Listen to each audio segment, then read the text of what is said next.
அத்தியாயம் 60. யார் அவர்? தன்னை அடிக்கும் அளவிற்கு சரவணனுக்கு தைரியம் இருக்கும் என்று அவன் நினைக்கவில்லை. வெயிட்டர் என்று காட்டு கத்தலாய் கத்தினான் ரிஷி. அவன் கத்தியதும் வேகமாய் அவன் அருகில் வந்து நின்றாள். அவன் அழைத்ததற்காக வரவில்லை. அவன் கத்தியதை பொருட்டாக எண்ணாதவள் அவள் வந்த நோக்கத்தை கூறினாள். சார், உங்க டிஸ்டர்பன்ஸ்க்கு என்ன மன்னிச்சிருங்க. இவங்க ரொம்ப முக்கியமான ஒரு கெஸ்ட் வராங்க. சோ நாங்க இங்க இருக்கிறவங்கள கிளியர் பண்ணிட்டு இருக்கோம். நீங்களும் கிளம்புறீங்களா என்று கேட்டாள். தன் காதில் சரியாகத்தான் விழுந்ததா என்று பார்த்தான் ரிஷி. கிராண்டனில் இருக்கும் அனைவரையும் வெளியே அனுப்புகிறார்களா என்று பார்த்தான். கிராண்டன் ஒன்றும் சாதாரண ஹோட்டல் இல்லையே. அதனை யார் மொத்தமாய் புக் செய்திருப்பார்கள் என்று சிந்தித்தான். சில பேருக்கும் அந்த அளவு செல்வாக்கு இருந்தாலும் மற்றவர்களை இங்கு வராமல் தடுக்க யாருக்கு செல்வாக்கு இருக்கிறது என்று யோசித்தான். நீங்க இன்னும் பில் பே பண்ணலனாலும் பரவாயில்லன்னு மேனேஜர் சொன்னாரு சார். சோ பிளீஸ் 10 நிமிஷத்துல இங்கிருந்து காலி பண்ணுங்க என்று கூறினாள் வெயிட்ரஸ். சரவணனை சமாளிக்க 10 நிமிடம் போதும் என்று நினைத்தவன் உடனே தன் போனை எடுத்து அவன் அப்பாவிற்கு அழைத்தான். அப்பா, கிராண்டின்ல ஒரு சின்ன ப்ராப்ளம் என்றான் ரிஷி. இதுவரை எந்த சண்டையிலும் அவன் தோற்றது இல்லை. ஒட்டுமொத்த ஊரிலும் மிகப்பெரிய ஆளாயிருக்கும் அகரன் குடும்பத்தையே எப்படி அவன் அவமதிக்கலாம் என்ற எண்ணம் அவனுக்கு. ரிஷியின் தந்தை கிராண்டன் என்று கேள்விப்பட்டதும் சாதாரண விஷயமில்லை என்று உணர்ந்தவன், அவசரப்படாத, நான் வரேன் என்றார். சரிப்பா, சீக்கிரம் வாங்க. இந்த லூசு பையன் அகரன் ரியல் எஸ்டேட்டையே அழிக்க நினைக்கிறான். நான் அவனுக்கு நம்ம யாருன்னு காட்டுறேன் என்று கடுப்புடன் கூறியவன் போனை வைத்தான் ரிஷி. சரவணன் அவனிடம் உயிர் பிச்சை கேட்பதை பார்க்க ஆவலாய் காத்திருந்தான். யமுனாவையும் பிரியாவையும் பார்த்தவன், நீங்க 2 பேரும் கீழே போய் எனக்காக வெயிட் பண்ணுங்க, நான் சீக்கிரம் வரேன். இவனை நானே பாத்துக்கிறேன், இதுல உங்க பேர் அடிப்பட வேணாம் என்றான் ரிஷி. அதற்கு சம்மதமாய் தலையசைத்தாள் யமுனா. சார் பிளீஸ், முதல்ல இங்கிருந்து கிளம்புங்க. உங்க பிரச்சனை வெளியே போய் பாத்துக்கோங்க என்று கிட்டத்தட்ட அதிகார தோரணையிலே கூறினாள். ஒரு சாதாரண வெயிட்ரஸ் தன்னுக்கு கட்டளிடுவதா என்று பொங்கியவன் பளார் என்று அவள் கன்னத்திலே அறைந்திருந்தான் ரிஷி. என்ன வெளியே போக சொல்றியா நீ? நான் யாருன்னு தெரியுமா என்று வந்ததிலிருந்து அதே கேள்வியை திரும்ப திரும்ப கேட்டுக் கொண்டிருந்தான் ரிஷி. அந்த பெண்ணால் எதிர்த்து ரிஷியிடம் சண்டையிட முடியவில்லை. ஆனால் இப்பொழுதே ரிஷி இங்கிருந்து செல்லவில்லை என்றால் அவளுக்குதான் ஆபத்து என்று தெரியும். மொத்த கிராண்டினையும் புக் செய்து பிளாக் செய்யக்கூடிய அளவுக்கு செல்வாக்கு பெற்றவர் ஒருவரே. அப்படிப்பட்டவர் யார் என்று பார்க்க ஆர்வமும் அவனுள் இருந்தது.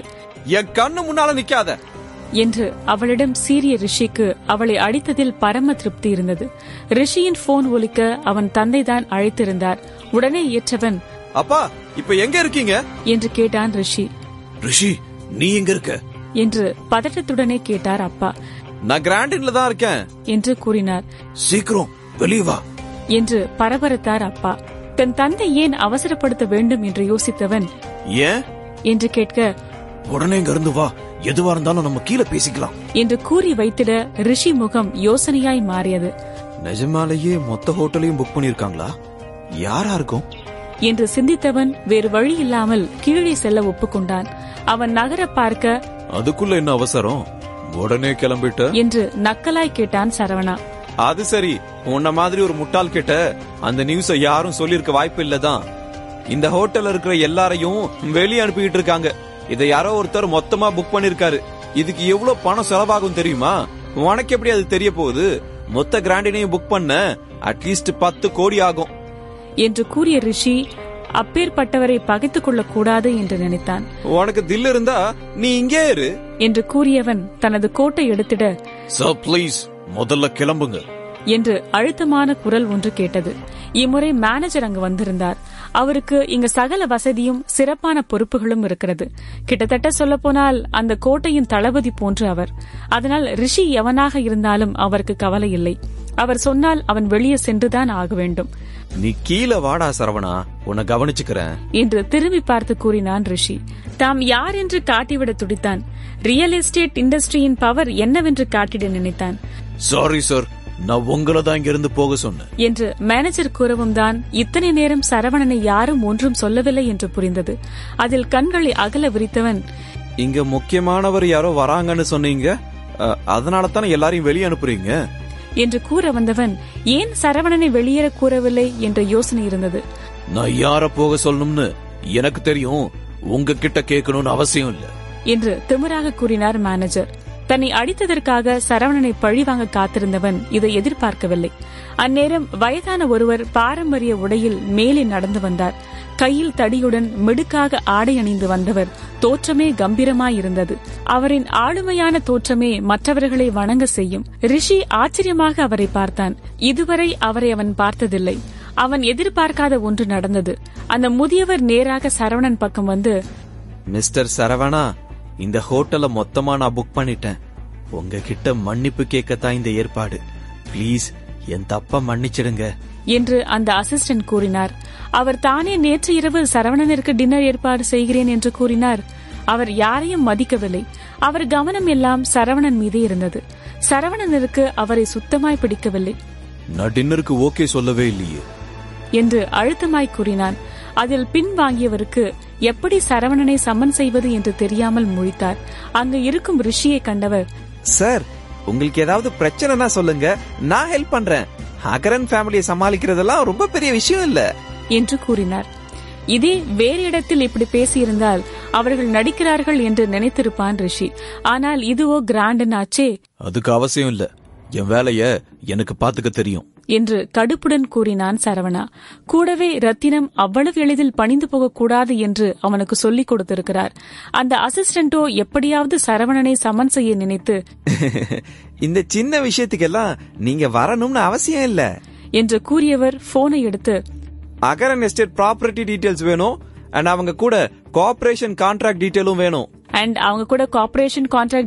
வேணும் என்று கூறிட ரிஷிக்கு உடல் நடுங்கியது. அவனால் இன்னுமே நம்ப முடியவில்லை. சரவணன் பின்னால் இவ்வளவு பெரிய ஆட்கள் இருப்பார்களா என்று. 2 நிமிடத்தில் மொத்த தகவலும் கிடைக்க, சார், அவங்க பிசினஸ் மொத்தமா அழிக்கலாமா இல்ல ஆளுங்களையும் சேர்த்து அழிக்கலாமான்னு நீங்க முடிவு பண்ணுங்க, நான் அதை பாத்துக்கிறேன் என்று அசிஸ்டன்ட் கூறிட ரிஷிக்கு வேர்த்து கொட்டியது. விட்டால் மயங்கி விடுவேன் என்ற ரீதியில் அவன் இருக்க அவனின் தந்தையிடமிருந்து அழைப்பு வந்தது. நடுக்கத்துடன் ஏற்றவன், அப்பா என்று நடுங்கிட அவனைப் போலவே பயந்த குரலில், யாருகிட்ட பிரச்சனை பண்ண? நேத்து சைன் பண்ண கான்ட்ராக்ட கேன்சல் பண்ணிட்டாங்க. இதனால நமக்கு 2 வருஷம் எந்த வருமானமும் இருக்காது என்று கூறிட ரிஷி உடல் அப்பட்டமாய் நடுங்கியது. கண்கள் கலங்க சரவணனை நெருங்கியவன், mister Saravana, I think misunderstanding என்று ஒவ்வொரு வார்த்தையாக தந்தியடித்தவன், என்ன மன்னிச்சிடுங்க, எனக்கு ஒரு சான்ஸ் கொடுங்க என்று கெஞ்சினான் ரிஷி. அவன் குடும்பத்தில் கன்ஸ்ட்ரக்ஷன் கான்ட்ராக்டை விட வேறு ஒன்றும் பிசினஸ் இல்லை. அதுவும் போனால் அவ்வளவுதான். நான் திரும்பவும் சொல்றேன், போய் நிஹா கிட்ட மன்னிப்பு கேளு என்று கூறியவன் கீழே பார்க்க இன்னும் நிகா அழுது கொண்டே இருந்தாள். தாரிகா டிஷ்யூவால் கண்களில் பணித்த நீருடன் நிகாவின் கண்ணீரை துடைத்து விட்டாள்.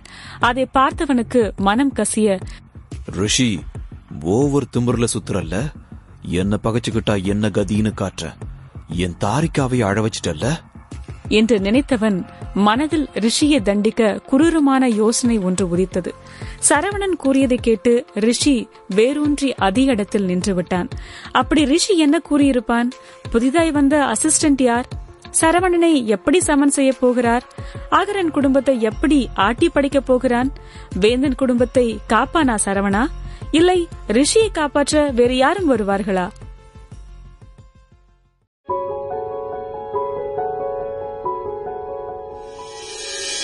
அத்தியாயம் 61. ஆபத்தில் சரவணா. கலங்கிய விழிகளோடு பதட்டத்தில் ரிஷி நிற்க அவனுக்கு எதிராக அழுத்தமான பார்வையுடன் நின்று கொண்டிருந்தான் சரவணா.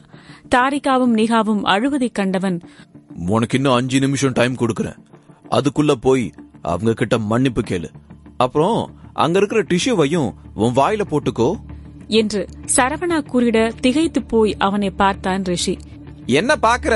இத அவ ஃபேஸ்ல துப்புறதுக்கு முன்னாடி யோசிச்சிருக்கணும் என்று காட்டமாய் கூறியவன் அசிஸ்டன்ட் பக்கம் திரும்பி, அவனை வாட்ச் பண்றது உங்க வேலை என்றான் சரவணா. கவலையே படாதீங்க மிஸ்டர் சரவணா, அவன் பண்ணுவான், இல்லனா பண்ண வெப்பேன் என்று ரிஷியை பார்த்து அழுத்தமாய் கூறினார். அதன் பின் சரவணா அங்கு இருந்து கிளம்பினான். ரிஷி தீவிரமாக யோசித்துக் கொண்டே நிற்க மீண்டும் ரிஷியின் தந்தை அவனுக்கு அழைத்தார். ரிஷி, இந்த தடவை யார்கிட்ட போய் பிரச்சனை பண்ணி தொலைச்ச? அகரன் ஃபேமிலி எந்த நேரத்துல வேணும்னாலும் கொலாப்ஸ் ஆகிற நிலைமையில இருக்கு. அந்த ப்ராஜெக்ட் நம்ம கைய விட்டு போனதுனால நம்ம சுப்பீரியர்ஸ் எல்லாரும் நம்ம மேல செம்ம கோவத்துல இருக்காங்க என்று எள்ளாக புரிந்தார். எனக்கு இப்ப என்ன பண்ணணும்னு தெரியும்பா என்று பல்லை கடித்துக் கொண்டு கூறியவன் போனை வைத்துவிட்டு வேகமாய் கீழே ஓடினான். யமுனாவை கண்டுகொள்ளாமல் நேராக நிகா இருக்கும் இடத்திற்கு சென்றவன் சற்றும் யோசிக்காமல் அவள் அருகே இருந்த டிஷ்யூ பேப்பர்களை எடுத்து வாயில் திணித்துக் கொண்டான் ரிஷி. இதை எதிர்பார்க்காத நிகாவும் தாரிகாவும் திகைப்போடு அவனை பார்த்தனர். சுற்றி உள்ளவர்கள் முதலில் அதிர்ந்தாலும் பின் ரிஷி அருவருப்போடு பார்த்தனர். சில பேர் அவன் யார் என்று அடையாளம் கண்டு கொண்டு பேசினாலும் அதனை பொருட்படுத்தாமல் பேப்பரையே தின்றான். நிஹாரிகா வேந்தன், என்ன மன்னிச்சிடு, எல்லாம் ஏன் தப்பு தான். நான் உடனே பத்திரத்தை கொண்டு வந்து உன்கிட்ட குடுக்க சொல்றேன். இத்தனை நாளா உன்னை அலைய விட்டதுக்காகவும் நஷ்ட ஈடு பணத்தை குடுக்கறேன் என்று ரிஷி கூறிட நிகா நம்ப முடியாமல் அவனை பார்த்தாள். தாம் கனவு காண்கிறோமா இல்லையா என்று உறுதிப்படுத்திக் கொள்ள தாரிகா கையை கிள்ளிட அவளை வலியில் நிகாவை முறைத்தாள். ரிஷியின் இத்தகைய மாற்றம் அவளை வெகுவாய் குழப்பியது. ஒருவேளை இந்த மர்ம நபரின் வேலையாக இருக்குமோ என்று யோசித்தாள். ஆனால் அவன் உதவி செய்து இருந்தால் ஏன் பதில் அனுப்பவில்லை என்றும் சிந்தித்தாள். சிறிது நேரத்திலே கான்ட்ராக்ட் அவள் கைகளுக்கு வந்திட வீட்டிற்கு திரும்பினார்கள். அந்த நபருக்கு நிகா நன்றி கூறிட இட்ஸ் ஆல் ரைட் என்ற செய்தி அவளுக்கு பதிலாய் கிடைத்தது. இவற்றை வேடிக்கை பார்த்துக் கொண்டிருந்த யமுனாவும் பிரியாவும் வாயடைத்து நின்றனர். அவர்களுக்கு தெரிந்த ரிஷியா இவன் என்று அவனை பார்த்தனர். இன்னும் சரவணா அடித்த தடயம் அப்படியே இருக்க ஆத்திரத்தை கட்டுப்படுத்திக் கொண்டிருந்தான் ரிஷி. வீட்டிற்கு சென்றிட அவனின் தந்தையோ ஹாலில் புகைப்பிடித்துக் கொண்டிருந்தார். அவனை இப்படியே விடக்கூடாதுப்பா. அந்த கான்ட்ராக்ட் போனது கூட நமக்கு பெருசு இல்ல, ஆனா அவன் என்னையே அசிங்கப்படுத்திட்டான் என்று வன்மத்தோடு கூறினான் ரிஷி. அதில் இழுத்து புகையை விட்ட பாலகிருஷ்ணன், வேந்தன் ஃபேமிலி நமக்கு பண்ணத நான் மறக்கவே மாட்டேன் என்றார். ரியல் எஸ்டேட் உலகில் இந்த ஊரின் ராஜா. அனைத்து விதமான வழியிலும் பணம் சம்பாதித்து மிகப்பெரிய பணக்காரர்களாக இருக்கிறார்கள். அவனை வேற மாதிரி நம்ம வச்சு செய்யணும். நிஹாரிகா தாரிகா 2 பேத்துல யாரோ ஒருத்தன் அவன் லவ் பண்றான். அங்க அடிச்சா அவனுக்கு வலிக்கும் என்று ரிஷி கூற பெரிதாய் மூச்சு விட்ட பாலா, ஆனா அது அவ்வளோ ஈஸி இல்ல. என்னுடைய பழைய பாஸ்கெட் இருந்து ஹெல்ப் கேட்கணும் என்று கூறினார். அதில் தீவிரமாய் யோசித்த ரிஷி, அப்பா உங்களுக்கு கௌதம் பத்தி தெரியுமா என்று கேட்டான். தெரியும், ஆனா இப்போ முன்ன மாதிரி அவன் இல்லையாமே என்றார் பாலா. அவனுக்கு என்னாச்சு தெரியுமா என்று கேட்ட ரிஷியின் மூளை குரூரமாக யோசித்தது. அதனை உணர்ந்து கொண்ட பாலா புருவத்தை சுருக்க, அப்பா கௌதம் தான் ஆளுங்களை செட் பண்ணி கொலை பண்ண சொல்லிருக்கான். ஆனா அவனுக்கு எதிரா இன்னொருத்தன் பக்காவா பிளான் பண்ணி மிலிட்டரியில இருந்து ஒரே ஒரு ஸ்பெஷல் ஏஜென்ட் ஹையர் பண்ணிருக்கான். அப்புறம் ஒட்டுமொத்த மீடியா பொதுமக்கள் எல்லாத்தையும் கௌதம் பக்கம் திருப்பிட்டான் என்று ரிஷி கூற, இப்ப நீ என்ன பிளான் பண்ணிருக்க என்று கேட்டார் பாலா. ஒன்னு பண்ண போறேன், ஆனா அதுல ரிஸ்க் அதிகம். உங்க பழைய பாஸ் நமக்கு ஹெல்ப் பண்ணா ரிஸ்க் இருக்காது. பாத்துக்கலாம், நம்ம ஆளுங்க தான் போலீஸ்லயும் இருக்காங்களே. சரவணன் எவ்வளவு பெரிய பணக்காரனா இருக்கலாம், ஆனா நமக்கு சமம் அவன் இல்ல என்று பல்லை கடித்துக் கொண்டு கூறினான் ரிஷி. தங்களின் நிலைமையை தக்க வைத்துக் கொள்ள சரவணனை ஏதாவது செய்ய வேண்டும் என்று நினைத்தவர், நாம் அதுக்கு என்ன பண்ணணும் என்று கேட்டார் பாலா. ரிஷி அவனின் திட்டத்தை பற்றி கூறிட லேசாய் இதழை வளைத்தார் பாலா.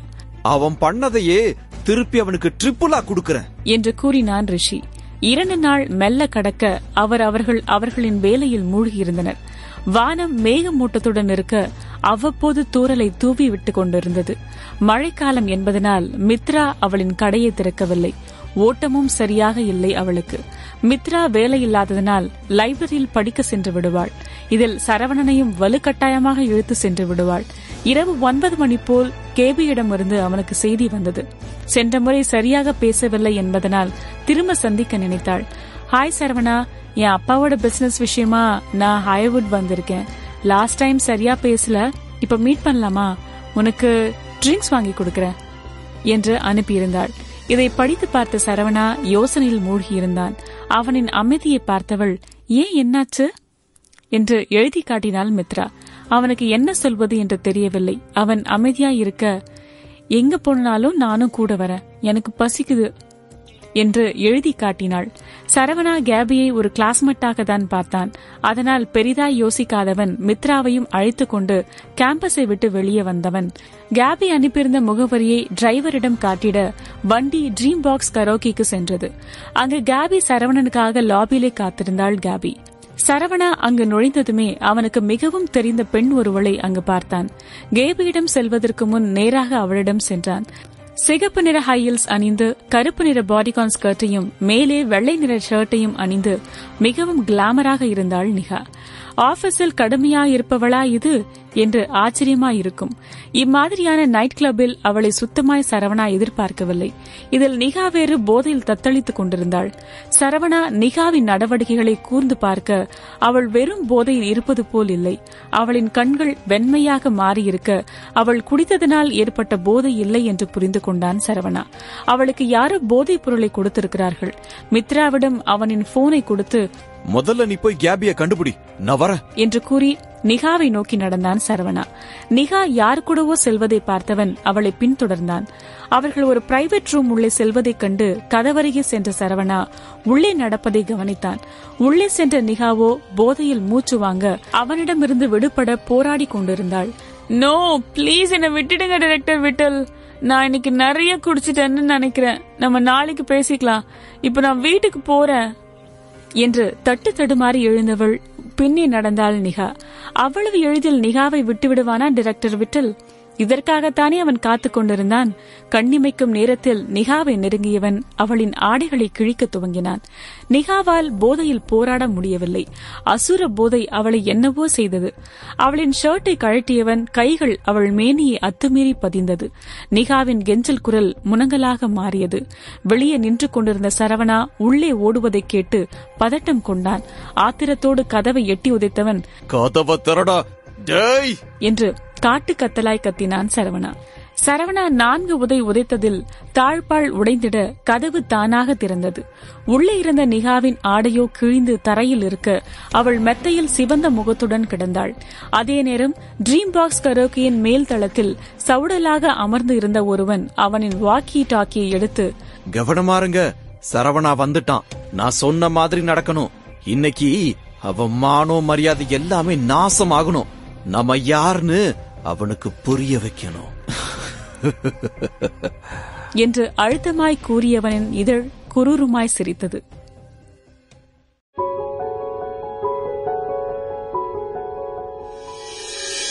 அத்தியாயம் 62.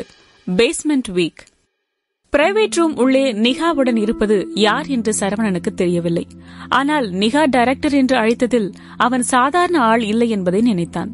20களின் முடிவில் இருப்பவன் நிகா ஆடியை தீவிரமாய் கழட்டிக் கொண்டு இருந்தான். சரவணன் கதவை உடைத்துக் கொண்டு உள்ளே வந்ததைக் கண்டு புருவத்தை சுருக்கியவன், நீங்க என்ன பண்ற என்று அதீத கடுப்பில் கேட்டான். சரவணா பதில் சொல்வதற்கு முன் அந்த ஆளின் நெஞ்சிலே உதைத்தவன், நீங்க என்ன காரியம் பண்ணிக்கிட்டு இருக்க என்று கர்ஜித்தான். அங்கிருந்த வைன் பாட்டிலை எடுத்து அந்த ஆடவனின் தலையிலே ஒரு போடு போட்டான். சரவணனின் தாக்குதலை எதிர்பார்க்காதவன் திகைப்பில் தலையை பிடித்துக் கொண்டான். சூடாக உதிரம் தலையிலிருந்து வழிய, என்னையே அடிச்சிட்டல, நான் யாருன்னு தெரியுமா உனக்கு என்று கேட்டான். அவன் யாராக இருந்தால் சரவணனிற்கு என்ன? அவன் மட்டும் அங்கு சரியாக வராமல் இருந்திருந்தால் நிகாவின் கற்பு பறிப்போயிருக்கும். என் சந்தோஷத்தை கெடுக்க வந்திருக்கியா நீ என்று சீற்றத்துடன் கேட்டவன் எழுந்து நிகாவை முறைத்து, ஆளுங்களை மயக்கிறதுல சரியான கேடி நிகா, நீ என்ன மயக்கி இங்க கூட்டிட்டு வந்து பிரச்சனையில மாட்டி விட பாக்குறியா? இதுல இன்னொருத்தனை இங்க வர சொல்லி இருக்க, என்னையே எதிர்க்க துணிச்சிட்டல்ல, உன்ன நான் சும்மா விட மாட்டேன்டி என்று கர்ஜித்தான். சரவணா நிகாவை பார்க்க அவ்வளவு போதையில் மெத்தையில் படுத்து கிடந்தாள். அவள் எந்த நிலையில் இருக்கிறாள் என்றே அவளுக்கு தெரியவில்லை. வேகமாய் அவளை நெருங்கிய சரவணா அவனின் சட்டையை கழட்டி அவளின் உடலை மறைத்தான். நிகாவின் உடல் அப்பட்டமாய் நடுங்கியது. யார் அவள் முன்னே இருக்கிறார் என்று அவளுக்கு தெரியவில்லை. அந்த அளவிற்கு போதை மருந்தின் தாக்கத்தில் இருக்கிறாள்.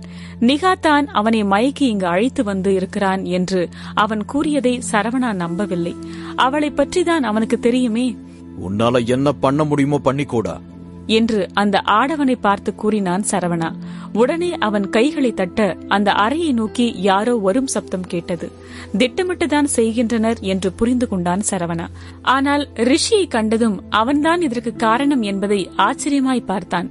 கையில் இரும்பு ராடுடன் திமிராகவும் ஆணவத்துடனும் உள்ளே வந்தான். கண்களில் சரவணனை பழிவாங்கும் வெறி நிரம்பியிருந்தது. அங்கு இருக்கும் ஆடவனை பார்த்த ரிஷி, ஹலோ மிஸ்டர் விட்டல் என்று கூறியவன் நிகாவை பார்த்து, இந்த ஃப்ராட் இங்கதான் இருக்காளா? உங்களை மயக்க இவ்ளோ தூரம் வந்திருக்கா என்று கூறினான். சரவணா சுதாரிக்கும் முன் ரிஷி சொடக்கிட சில பேர் உள்ளே வந்தனர். அவனின் வேலையை துவங்கினான். கையில் கேமராவுடன் ரிஷி வருவான் என்று அவன் எதிர்பார்க்கவில்லை. என்ன சரவணா அப்படி பாக்குற? நீ தானே பப்ளிக்க ஜட்ஜா மாத்துனது. அந்த நிலைமை உனக்கும் வந்தா எப்படி இருக்கும்னு இன்னைக்கு நான் உனக்கு காட்டுறேன் என்று சிரிப்புடன் கூறினான் ரிஷி. 2 நாட்களாய் இதற்குதானே அவன் திட்டம் போட்டுக் கொண்டிருந்தான். தன்னை அவன் அசிங்கப்படுத்தியது போல் அவனை அசிங்கப்படுத்த நினைத்தான் ரிஷி. இதனால் இந்த புதிய அசிஸ்டண்டால் கூட அவனுக்கு உதவி செய்ய முடியாது. மிஸ்டர் சரவணா எவ்வளவு கேவலமான ஆள்னு இந்த மொத்த ஊருக்கும் தெரியப்படுத்துவோம் என்று கூறி கேமராவை ஆன் செய்தான் ரிஷி. தொண்டையை ரிஷி செருமி கேமராவை சரவணன் பக்கம் திருப்ப உடனே அங்கு நின்று கொண்டிருந்த மாதவ் விட்டல் வேகமாய் சரவணன் அருகே சென்று அவன் சட்டை காலரை கொத்தாக பற்றி, பொறுக்கி நாய, என்னடா பண்ற? என் கேர்ள் ஃபிரெண்ட விடுற என்று கத்திட சரவணன் கொலைவெறியோடு அவனை முறைத்தான். நிகா எப்பொழுது அவனின் கேர்ள் ஃபிரெண்ட் ஆனாள் என்று பார்த்தான். உன்கிட்ட பணம் இருந்தா என்ன வேணாலும் பண்ணலாம்னு நினைக்கிறியா? உன் பணத்தை வச்சு மத்தவங்க கேர்ள் ஃபிரெண்ட் அடையணும்னு பாக்குற? எச்ச நாய, அவளை என்னடா பண்ண என்று அசல் பாய் ஃபிரெண்ட் போல் நடித்தான் மாதவ். கேமரா மெல்ல நிகா பக்கம் திரும்பி அங்கு கீழே அவளின் கிழிந்த ஆடைகள் மீது படிந்தது. பின் சரவணனின் உடையை அவள் அணிந்திருப்பதையும் படம் பிடித்தது. இந்த ஒரே ஒரு வீடியோ இணையதளத்தில் வெளியிட்டால் போதும், காட்டு தீயை விட மிக வேகமாய் உலகெங்கிலும் பரவிவிடும். நிகாவின் வாழ்க்கையை சரவணன் தான் சீரழித்தான் என்பதை காட்டும். தாரிகாவிற்கு மட்டும் தெரிந்தால் கண்டிப்பாக ஆத்திரம் கொள்வாள். இதில் மாதவ் சிட்டி கவுன்சில் ஆபீசர் என்பது அப்பொழுதுதான் அவனுக்கு தெரிந்தது. மீடியாவுக்கு மட்டும் இந்த வீடியோ கிடைத்தால் தன் நிலை என்ன ஆகும் என்பது அவனுக்கு நன்றாய் தெரியும். ரிஷி இந்த விடயத்தில் சரவணை தான் முன்னோடியாக கொண்டான். மொத்த குப்தா குரூப்ஸையும் கவிழ்க்க இன்ஸ்டாகிராம் ரீல்ஸை பயன்படுத்தியதைக் கண்டு தாமும் அதேபோல் சரவணனை சிக்க வைக்கலாம் என்று முடிவெடுத்தான். எவ்வளவு தைரியம் இருந்தா இப்படி பண்ணுவ நீ? நான் ஒரு கவர்மெண்ட் ஒர்க்கர். உனக்கு ஏன் கூட ஏதாவது பிரச்சனை இருந்தா என்னோட டைரக்டா டீல் பண்ணு. என் கேர்ள் ஃபிரெண்ட ஏன்டா இப்படி பண்ண என்று 5000 ரூபாய்க்கு நடித்துக் கொண்டிருந்தான் மாதவ். என்னதான் இந்த விடயத்தால் கோர்ட் கேஸ் என்று சென்றாலும் நிகா நிச்சயம் அவர்களின் போலியான உறவை ஒப்புக்கொள்வாள் என்று மாதவுக்கு தெரியும். இந்த நெருக்கடியிலிருந்து வேந்தன் குடும்பத்தால் தப்பிக்க இயலாது. குறிப்பாக சரவணனால் ஒன்றும் செய்ய முடியாது. சூழலை நன்கு புரிந்து கொண்ட சரவணா இதிலிருந்து தப்பிக்க சுலபம் இல்லை என்று அவனுக்கு புரிந்தது. பொதுமக்களுக்கு இந்த பிரச்சனை தெரிந்தால் அதன் தீவிரம் அவனுக்குமே தெரியும். அதைவிட மாதவ் ஒரு அரசு ஊழியர், அதனால் இன்னும் பிரச்சனை வெடிக்கும். ரிஷி எகத்தாளமாய் சிரித்து, பாய்ஸ் இன்னும் ஏன் வேடிக்கை பாக்குறீங்க? அவன் அடிச்சு கை கால உடைங்க. இவனுக்கு நான் யாருன்னு காட்டுங்க. வாங்குற அடியில காலத்துக்கும் அவன் எந்திரிக்கவே கூடாது என்று கூறிட நிறைய பேர் சரவணனை நெருங்கி அவனை அடித்து வெளுக்க துவங்கினர். ராடால் அடிக்க பொத்தென்று கீழே விழுந்தான் சரவணா. ரிஷி கேமராவை நிறுத்தியிருந்தான். கீழே விழுந்தவனை நெருங்கிய ரிஷி, எங்க இப்போ என் மூஞ்சில அடி பாப்போம். நிகாவை காப்பாத்த வாங்க ஹீரோ சார் என்று சரவணன் முகத்திலே உதைத்து கூறியவன், ஓ மரியாதையை மட்டும் நான் இன்னைக்கு அளிக்கல. வேந்தன் குடும்பத்தோட மொத்த கௌரவமும் காலி. அந்த திமிரு பிடிச்சவள என் படி டேஸ்ட் பண்ண வைக்க நினைச்சேன்.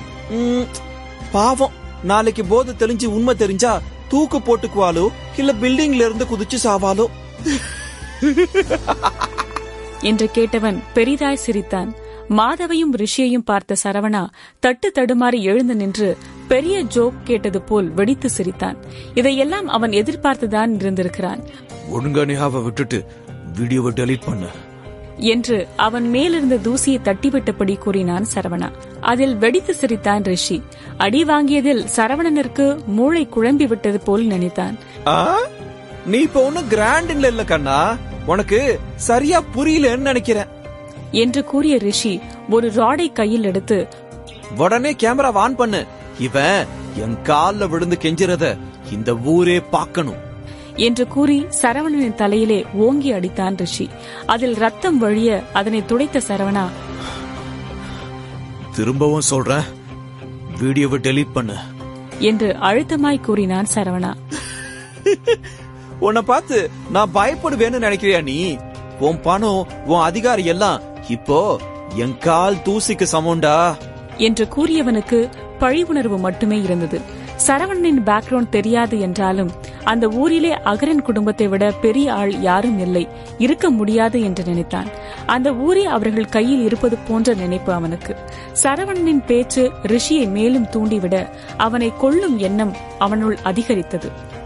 ஓ அப்படியா என்று நக்கலாய் கேட்டான் சரவணா.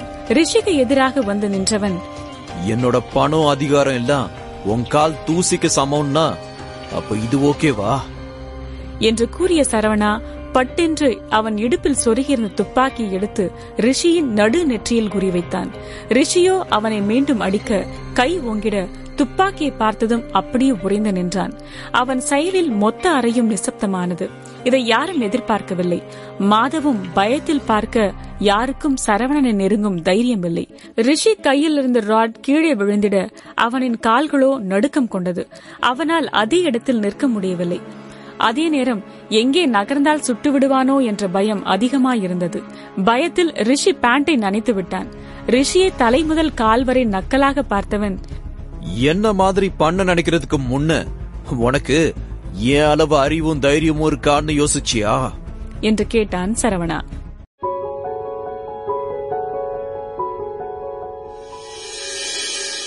அத்தியாயம் 63. நிகாவின் செயல்கள்.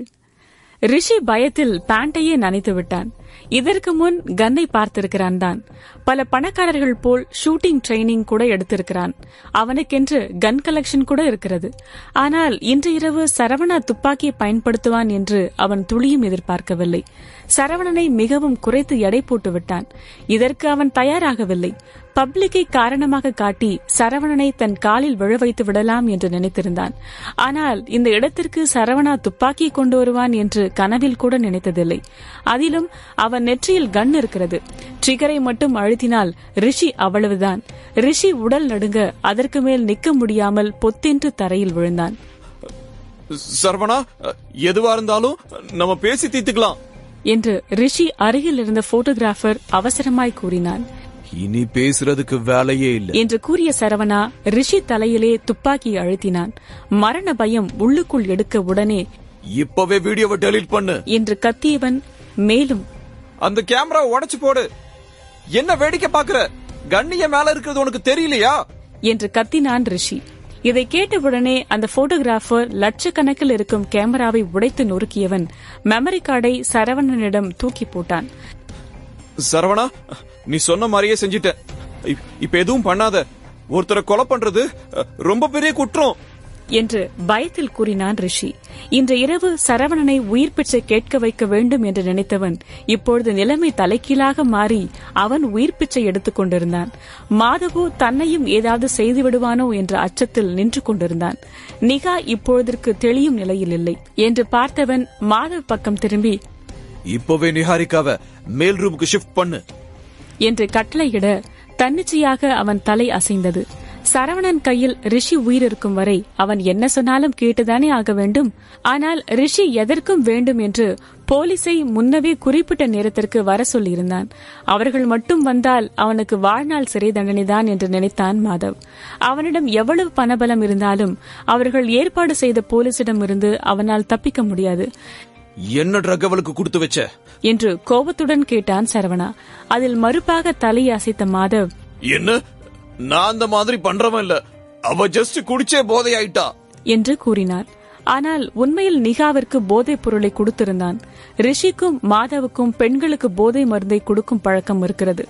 போதைக்கு உள்ளாகி அவர்கள் விருப்பமில்லாமல் அவர்களுடன் கூடல் கொள்வர். அவர்கள் கொடுக்கும் போதைப் பொருளால் அவர்கள் சீக்கிரம் மயக்கம் கொண்டு அவர்கள் கட்டுப்பாட்டை இழந்து விடுவர். இதில் அந்த பெண்களுக்கு அடுத்த நாள் காலையில் அவர்களுக்கு என்ன நேர்ந்தது என்றே நினைவில் இருக்காது. அப்படி ஒரு போதைக்கு ஆளாக்கப்படுவார்கள். அந்த போதை மருந்தின் தாக்கத்தை மருத்துவர்கள் பரிசோதித்து பார்த்தாலும் அவ்வளவு எளிதில் அதனை கண்டுபிடிக்க முடியாது. இவர்கள் இருவரும் பல பெண்களை போதைக்கு உள்ளாக்கி அவர்களுடன் கழிக்கும் நேரத்தை வீடியோ எடுத்து அவர்களை மிரட்டிடுவர். ஒன்று அவர்கள் இவர்களுக்கு அடிமையாக இருக்க வேண்டும், அல்லது தற்கொலை செய்து கொள்ள வேண்டும். அத்தகைய நெருக்கடிக்கு ஆளாக்கி விடுவர். ரிஷியும் மாதவையும் அவர்களால் எதிர்த்து விட முடியாது. மாதவனின் பதிலில் அவனை முறைத்த சரவணா, எனக்கு உன்கிட்ட ஆர்கியூ பண்ண நேரம் இல்ல, ஆனா உன்னை சும்மா விடுவேன்னு மட்டும் நினைக்காத என்று கூறினான். சில பேர் நிகாவை வேறு ஒரு அறையில் வைத்துவிட்டு சரவணனிடம் சாவியை கொடுத்தனர்.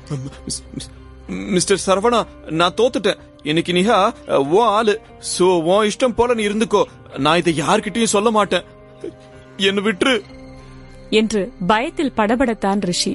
சரவணனிற்கு நிகா மீது அப்படி ஒரு எண்ணம் இல்லை. ரிஷி கூறியதை கேட்டவன் சிறிதும் யோசிக்காமல், சரி, உன்னை மன்னிச்சு விட்டுறேன் என்று கூறியவன் ட்ரிகரை அழுத்தியிருந்தான். சரவணா கண்ணை இறுக்கி மூடியவனுக்கு உயிர் தொண்டைக்குழியில் வந்து நின்றது போல் ஒரு உணர்வு. சரவணா, பிளீஸ் என்ன கொன்னுறாத, உன்னை கெஞ்சி கேக்குறேன், என்ன விட்டு என்று கெஞ்சினான் ரிஷி. துப்பாக்கி சத்தத்தை கேட்டதுமே ரிஷிக்கு அடிவயிர் கலங்கியது. வேர்வையில் குளித்திருந்தான் ரிஷி. இன்னும் எப்படி தாம் உயிருடன் இருக்கிறோம் என்ற யோசனை அவனுக்கு. சுற்றி பார்க்க எங்கேயும் புல்லட் இல்லை. வெறும் கன்னா என்று யோசித்தவனுக்கு தாம் எப்படி உணர்கிறோம் என்றே புரியவில்லை. ஆனால் சுட்ட சரவணா பாக்கெட்டிலிருந்து 5 புல்லட்டை எடுத்து அதில் லோட் செய்தான். துப்பாக்கியை சுழற்றி அதனை லோட் செய்யும் வித்தையே அவன் எவ்வளவு பழக்கப்பட்டவன் என்று காட்டியது. இன்னொரு தடவை என்ன சீண்டி பார்க்க நினைச்ச, இந்த புல்லட் உன் மண்டைக்குள்ள இறங்கி என்று மிரட்டிய சரவணா மேலே ஏறி சென்றான். அந்த அறையே மயான அமைதியானது. 2 நாளாக கஷ்டப்பட்டு திட்டம் போட்டதெல்லாம் இப்படி அவன் பேண்டை நனைக்கத்தான் என்று நினைக்கவே அவனுக்கு ஆத்திரம் வந்தது. சரவணன் சென்ற பின்பும் அவன் உடல் நடுங்கிக் கொண்டிருந்தது. தன்னை இந்நிலைக்கு ஆளாக்கியவனை நினைக்க ஆத்திரம் அதிகரித்தது. நடுக்கத்துடனே மாதவும் தரையில் அமர்ந்தான். எங்கே கன் தன் பக்கம் திரும்பிவிடுமோ என்று உயிரை கையில் பிடித்துக் கொண்டு இத்தனை நேரம் நின்றிருந்தான். இரத்த கரையுடன் மேலே நிகா அறையை நோக்கி சென்றான் சரவணா. சரவணனின் ஷர்ட் களைந்து இருக்க அந்த நினைவு கூட இல்லாமல் மெத்தையில் கிடந்தாள். அதில் கண்களை மூடியவனுக்கு தாரிகாவே நினைவில் வந்தாள். கண்ணெதிரே பேரழகி ஆடை இல்லாமல் இருப்பதை பார்த்து அசையாமல் இருக்க அவன் என்ன விஸ்வாமித்திரரா? அதனால் தாரிகாவை நினைத்துக் கொண்டான். நிகாவை அமர்த்தி அவனின் சட்டையை அவளுக்கு போட்டுவிட நிகாவின் கைகள் சும்மா இல்லாமல் அவனின் நெஞ்சிலிருந்து வயிறு வரை பரவியது. அவள் கைகளை இறுக்கமாக பற்றியவன், சும்மா இரு நிகா என்று பல்லை கடித்தான் சரவணா. அவளை படுக்க வைக்க அவனின் கைகளை பிடித்து நிகா இழுக்க அவள் மீதே விழுந்தான் சரவணா. நிகா பிளீஸ் என்ன விட்டுரு, தாரிகாவுக்கு மட்டும் தெரிஞ்சா என்ன கொன்னுருவா என்று கெஞ்சலாய் கூறினான் சரவணா. இத்தனை நேரம் துப்பாக்கி வித்து மிரட்டி திரிந்தவனுக்கு தாரிகாவை நினைத்தால் அச்சம் எடுத்தது. அவளிடமிருந்து பிரிந்து எழுந்திட நிகா மீண்டும் அவனின் ஷர்ட்டை பிடித்து இழுத்தவள் அவன் கன்னத்திலே இதழ் பதித்தாள். அதில் அதிர்ந்தவன் வேகமாய் அவளை தள்ளிவிட்டு இடைவெளி விட்டு நின்றான் சரவணா. நிகா போதையின் தாக்கத்தில் உடலில் அனல் பறப்பது போல் உணர ஆடைகளை கழற்ற முயன்றாள். கண்களை அகல விரித்த சரவணா பெட்ஷீட்டை எடுத்து அவள் மீது போர்த்திவிட நிகா துள்ளி கொண்டிருந்தாள். அவளின் கைகள் சரவணன் முகத்தில் படர, நிகாரிகா என்று பெரும் குரலோடு கத்தினான் சரவணா. கீழே நடுக்கத்திலிருந்து மீண்ட ரிஷி, மாதவ், நீ போலீஸ்க்கு கால் பண்ணியா என்று பயத்தில் கேட்டான். அதற்கு தலையசைத்த மாதவ் முகத்தில் தெளிவு இல்லை. சரவணா நமக்கு சான்ஸ் கொடுத்திருக்கான், இத ஒழுங்கா யூஸ் பண்ணி அவனை ஒரேடியா மேல அனுப்பணும் என்று அகங்காரத்தில் கூறினான் ரிஷி. சிறிது நேரத்திலே அங்கு போலீஸ் வந்திருந்தது. கரோக்கியில் இருந்தவர்கள் போலீஸை பார்த்ததும் மிரண்டு விட்டனர். போலீஸை பார்த்ததும், அவன் இப்ப மேல இருக்கான், போய் எல்லா எமர்ஜென்சி எக்ஸிட்டையும் பிளாக் பண்ணுங்க, ஃப்ரண்ட் டோர் பேக் டோர்னு எல்லா இடத்துலயும் செக்யூரிட்டியை டைட் பண்ணுங்க. ஆகாஷ், நீங்க ஒரு போலீஸ், சோ அவன் ஸ்பெஷல்னு அவனை இதுல இருந்து தப்பிக்க வைக்க கூடாது. பணக்காரனா இருந்தா துப்பாக்கிய வச்சுக்கிட்டு எங்க வேணும்னாலும் எப்படி வேணும்னாலும் நம்ம நாட்டுல இருக்கலாமா? நம்ம நாட்டுல அநியாயம் நடக்க வர்றதுக்கா இவ்ளோ போர்ஸ் இருக்கு? உங்க கடமையை நீங்க சரியா செய்யணும் என்று ஏற்றிவிட்டான் மாதவ். ஆகாஷ் தான் அந்த டீமின் லீட். மாதவ் அங்கு இருக்கும் இன்னொரு போலீசிற்கு வணக்கம் வைத்தான். ஆகாஷிற்கு நாட்டின் சட்டதிட்டங்கள் எல்லாம் தெரிந்தாலும் இப்பொழுது அவன் மாதவ் கூறுவதையே செய்தாக வேண்டும். மாதவ் அதை கூறிவிட்டு மேலும், இந்த சின்ன வயசுல சீக்கிரமா ப்ரமோட் ஆகுறது ரொம்ப கஷ்டம். ஆனா இந்த மாதிரி ஒரு பயங்கரமான கிரிமினலை நீங்க பிடிச்சா உங்க டிபார்ட்மெண்ட்ல பாராட்டுவாங்க. அது மட்டுமா உங்களுக்கு ப்ரமோஷனும் கிடைக்கும். சோ உங்க கடமையை சரியா பண்ணுங்க என்று வேண்டுமென்றே ஆசையை கிளப்பி விட்டான். அதில் புன்னகைத்த ஆகாஷ் அவனின் டீம்மேட்ஸ் பக்கம் திரும்பி, எல்லாரும் உங்க ஷீல்டோட ரெடியா இருங்க என்று கத்தியவன் மேலும், நாம தான் இந்த நாட்டு மக்களோட பாதுகாவலர்கள், சோ எதை பார்த்து நாம பயப்படக்கூடாது என்று ஆர்டர் போட்டான் ஆகாஷ். சரவணனை விட்டுறாதீங்க, அவன் கையில துப்பாக்கி இருக்கு, இன்னமும் நம்ம நாட்டுல நீதியும் சட்டமா இருக்குன்னு அவனுக்கு புரிய வைங்க என்று கூறினான் ரிஷி.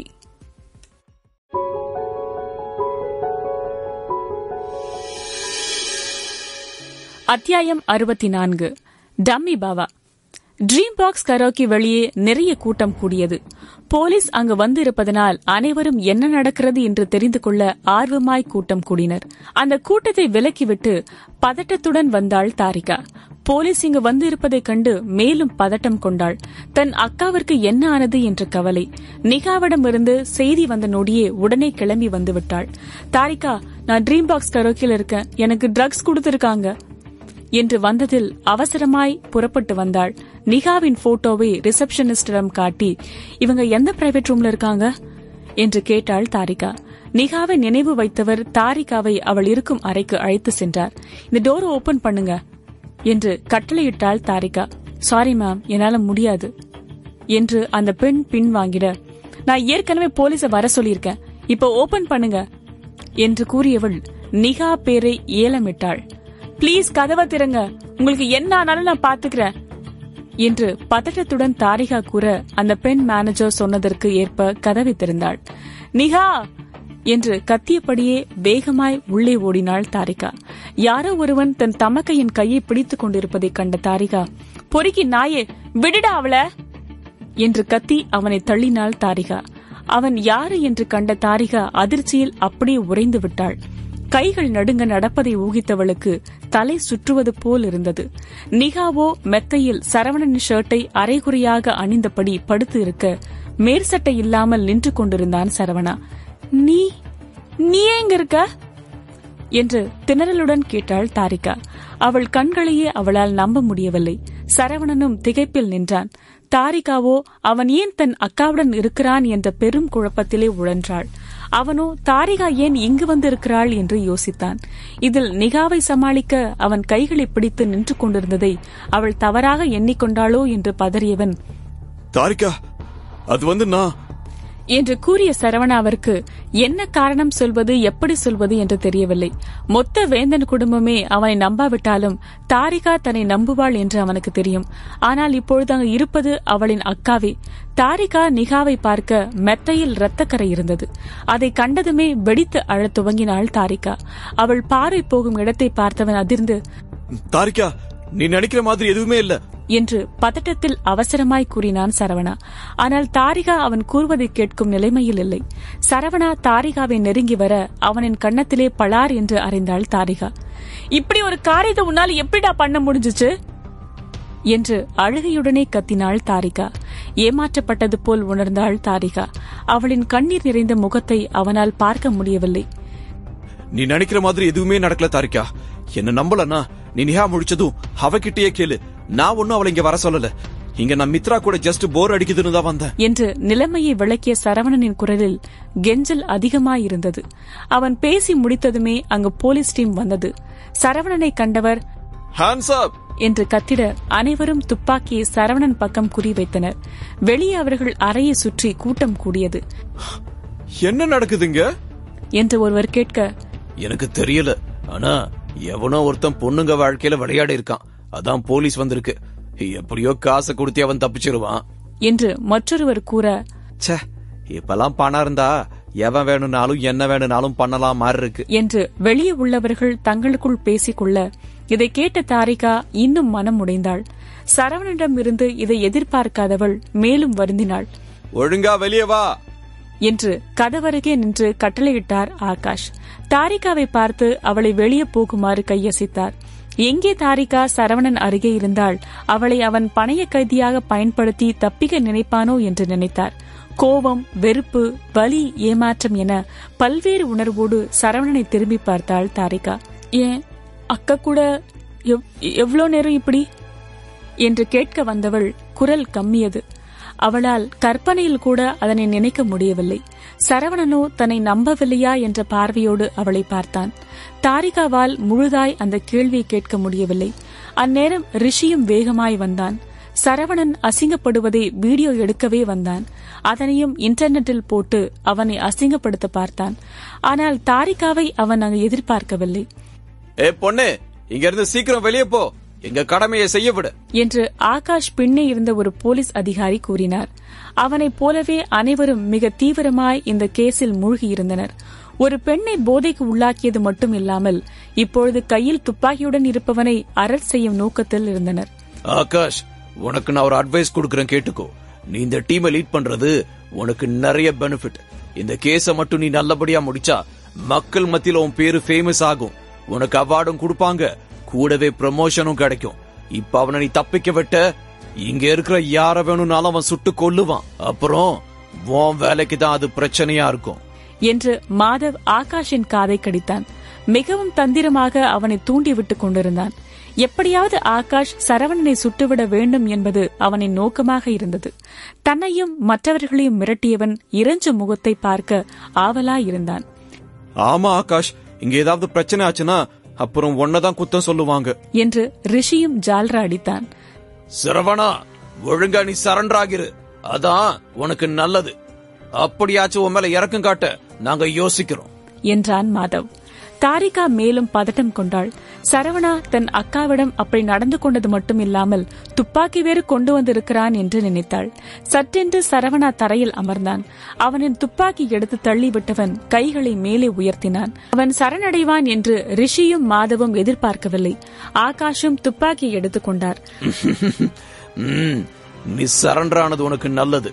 ஒழுங்கா போலீஸ் ஸ்டேஷனுக்கு வா என்றான் மாதவ். நான் ஏன் போலீஸ் ஸ்டேஷனுக்கு வரணும் என்று கேட்டான் சரவணா. சட்டத்துக்கு எதிராக துப்பாக்கி வச்ச உடனே கொஞ்சுவாங்களா என்று நக்கலாய் கேட்ட ரிஷி மேலும், இப்ப அந்த கிழவனை வந்து உன்னை காப்பாத்த சொல்லு, கிராண்டின்ல அவ்வளோ பில்டப் கொடுத்தால நீ என்று மேலும் நக்கல் அடித்தான். ஆகாஷ் அந்த கன்னை பரிசோதித்து இருந்தார். அதில் இருக்கும் புல்லட்டை எடுத்து பார்த்தவர் முகம் விளக்கெண்ணெய் குடித்தது போல் இருந்தது. சரவணா நக்கலாய் சிரித்தபடியே, இதுக்குதான் நீங்க இங்க வந்திருக்கீங்களா சார்? ஃபேக் கன் வச்சிருக்கிறது இல்லீகலா என்று கேட்க, என்ன என்று ரிஷியும் மாதவும் அதிர்ந்தனர். என்ன, எங்களை பார்த்தா உனக்கு கேன பயலுக்கு மாதிரி இருக்கா? இப்பதான் நீ என் மேல துப்பாக்கி வச்சு மிரட்டின, நீ கூட ரூம்ல ஷூட் பண்ணிய, எங்களுக்கு சத்தம் கேட்டுச்சு என்று துள்ளினான் ரிஷி. அதில் தோளை அசட்டியாக குலுக்கிய சரவணா, ஆளு வளர்ந்திருக்கிய தவிர உனக்கு மூளையே வளரலையேடா. ஃபேக் கன்னை பார்த்து நீ உச்சா போனா அதுக்கு நான் பொறுப்பு இல்ல, நீ ஒழுங்கா கவனிச்சிருக்கணும் என்று கூறிட ரிஷி முகத்தில் ஈ ஆடவில்லை. கன்னை பரிசோதித்த ஆகாஷும் அவன் பக்கம் திரும்பி, ஆமா, அவர் சொல்றது உண்மைதான். இது ஃபேக் கன், இது செமி ஆட்டோமேட்டிக் ஷாட் கன். இதே மாதிரி ஒன்னதான் நான் என் பையனுக்கும் வாங்கி கொடுத்திருக்கேன். இதுல இருக்கிற புல்லட் கூட ஃபேக் தான். இந்த கன்னோட ஸ்பெஷாலிட்டியே இது நெஜ கன் குடுக்கிற சவுண்ட் மாதிரியே ஷூட் பண்றப்ப கொடுக்கும் என்று கூறிட ரிஷி நம்ப முடியாமல் பார்த்தான். இதற்கா நாம் பயந்தோம் என்று மேலும் அவமானமாயிருந்தது அவனுக்கு.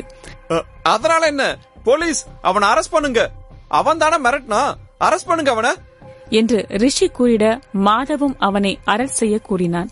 இது ஃபேக் கன், சோ இது இல்லீகல் கிடையாது என்று ஆகாஷ் கூறினார். அந்த பொண்ணு அவன் பெட்ல தான் கிடக்குறா, சோ இப்ப அவன் அரெஸ்ட் பண்ணி விசாரிங்க என்று கூறினான் மாதவ். நான் போலீஸ் ஸ்டேஷன் போறதுல அவ்வளோ ஆர்வமா இருக்கியா என்று ஏற்ற இறக்கத்துடன் கேட்டான் சரவணா.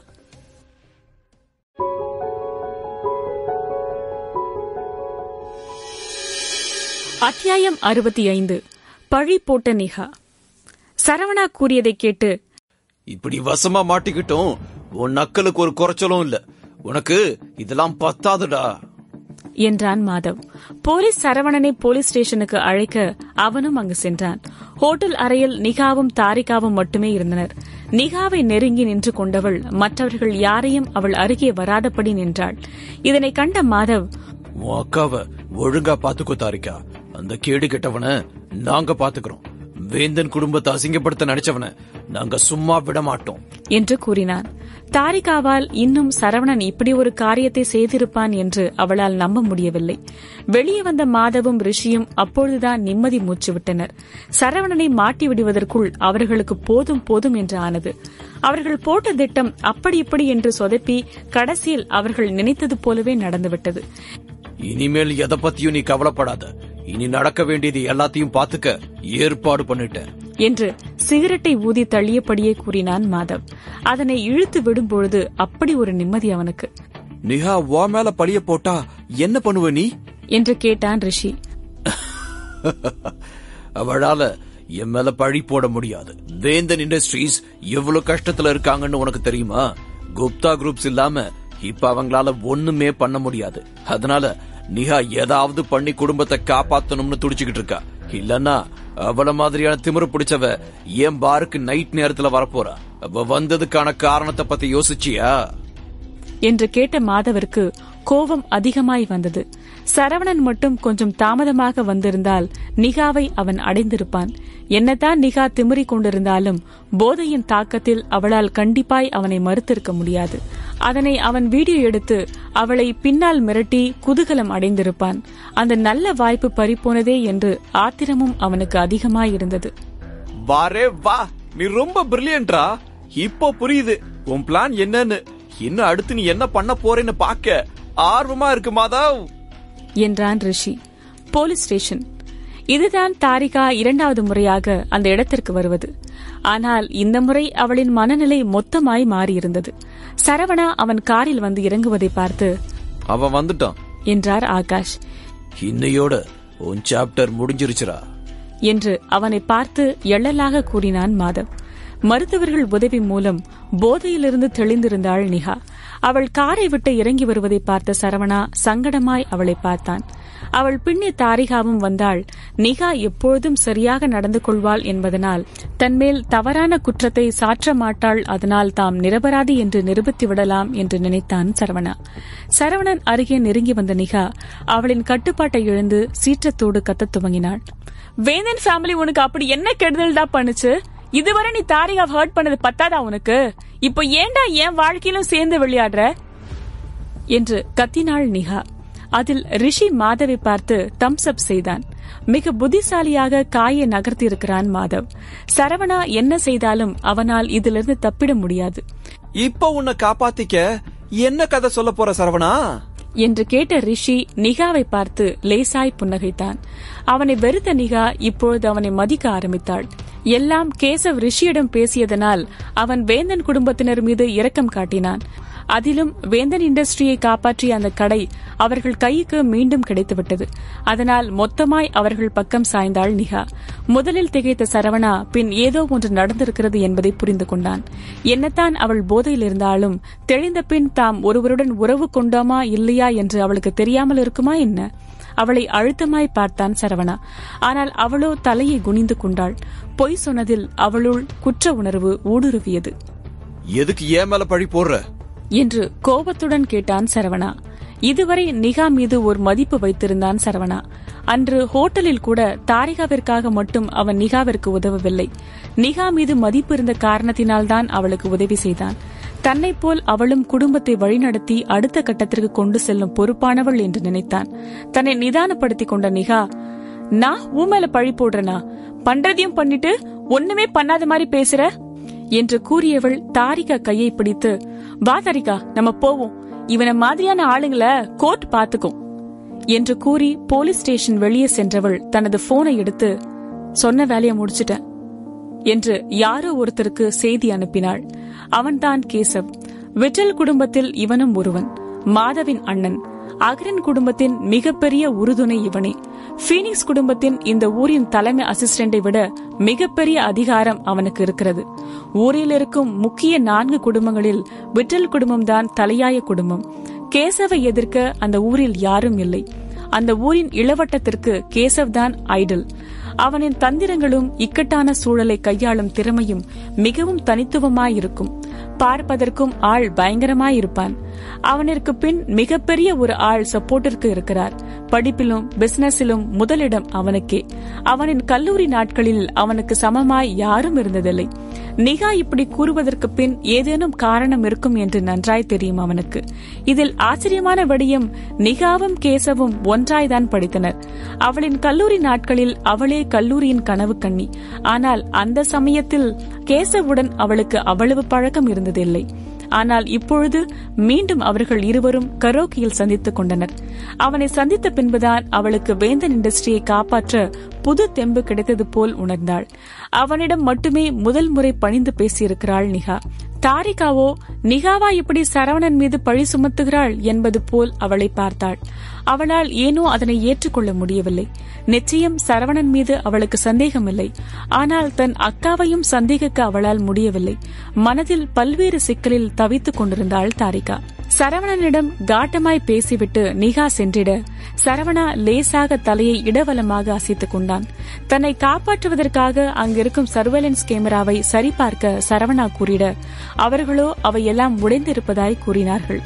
இதிலே அவர்களுக்கு புரிய வேண்டாமா இது திட்டமிட்டு நடந்த ஒன்று என்று? ஒரு வழியா நீ நினைச்சத சாதிச்சிட்டோம்னு சந்தோஷத்துல இருக்க போல என்று கேட்டான் சரவணா. என்ன வளர்ற நீ பேசுற எதுவுமே எனக்கு புரியல. ஒன்னே ஒண்ணு மட்டும் சொல்றேன் கேட்டுக்கோ. நீ இனி காலம் முழுக்க களிதான் திங்கணும். மாதவ், முதல்ல அவன் கிட்ட இருந்து போனை வாங்கி வைக்க சொல்லு. இல்லனா இவன் என்ன வேணாலும் பண்ணுவான் என்று அவசரமாய் கூறினான் ரிஷி. எங்கே தப்பித்து வந்து சரவணா தம்மை ஏதாவது செய்து விடுவானோ என்ற பயம் அதிகமாயிருந்தது. அவன் கூறியதும் போலீஸ் அவனின் போனை பறிமுதல் செய்திட அவனால் ரத்தினத்திற்கு கூட அவனின் நிலைமையை கூற முடியவில்லை. அவரின் உதவி கூட அவனுக்கு இந்த நிலையில் தேவைப்படாது. ஆனா இவ்ளோ மொக்கையா பிளான் பண்ணுவேன்னு நான் நினைக்கல. எனக்கு சிரிப்பா இருக்குடா டேய் என்று கேலியாய் கூறினான் சரவணா. அவனுக்கு தெரியும் கண்டிப்பாக இதிலிருந்து வெளியே வந்துடுவோம் என்று. ரிஷியகரன், உன்ன மாதிரி ஒரு வடிகட்டின முட்டாள நான் பார்த்ததே இல்ல. என்கிட்ட வம்பு பண்ணாம இருந்திருந்தா இந்த ஊர்லயே உன் குடும்பம் ரியல் எஸ்டேட் கிங்கா இருந்திருக்கும். இனிமே அதுக்கு வாய்ப்பே இருக்காது உனக்கு. என்ன அசிங்கப்படுத்தணும்னு நினைச்சிட்டல்ல? நான் உன் குடும்பத்தை என்ன பண்ணுவேன்னு மட்டும் வெயிட் பண்ணி பாரு. உன்ன மாதிரி ஆளுங்களை சமாளிக்கிறதெல்லாம் எனக்கு சப்பா மேட்ரு என்று கூறினான் சரவணா. ரிஷியின் கோபமும் அவனின் செயலும் அவனுக்கு வேடிக்கையாகத்தான் இருந்தது. உனக்கு இன்னும் திமிரு அடங்கல? பாக்குறேன் எவ்வளவு நேரம் இப்படி தெனாவட்டா இருக்கேன்னு. முதல்ல கேஸ்ல இருந்து வெளியே வர பாரு, அப்புறம் வெட்டி கதையை கேக்குறேன் என்று திமிராக கூறினான் ரிஷி. இவனை கூட்டிட்டு போய் ஜெயில போடுங்க என்று மாதவ் கூறிட 2 போலீஸ் அவனை அழைத்து சென்றனர். அவன் நுழையும் முன்பே நில்லுங்க என்று ஒரு அதிகாரி கூறி ஆழமாய் சரவணனை பார்த்தார்.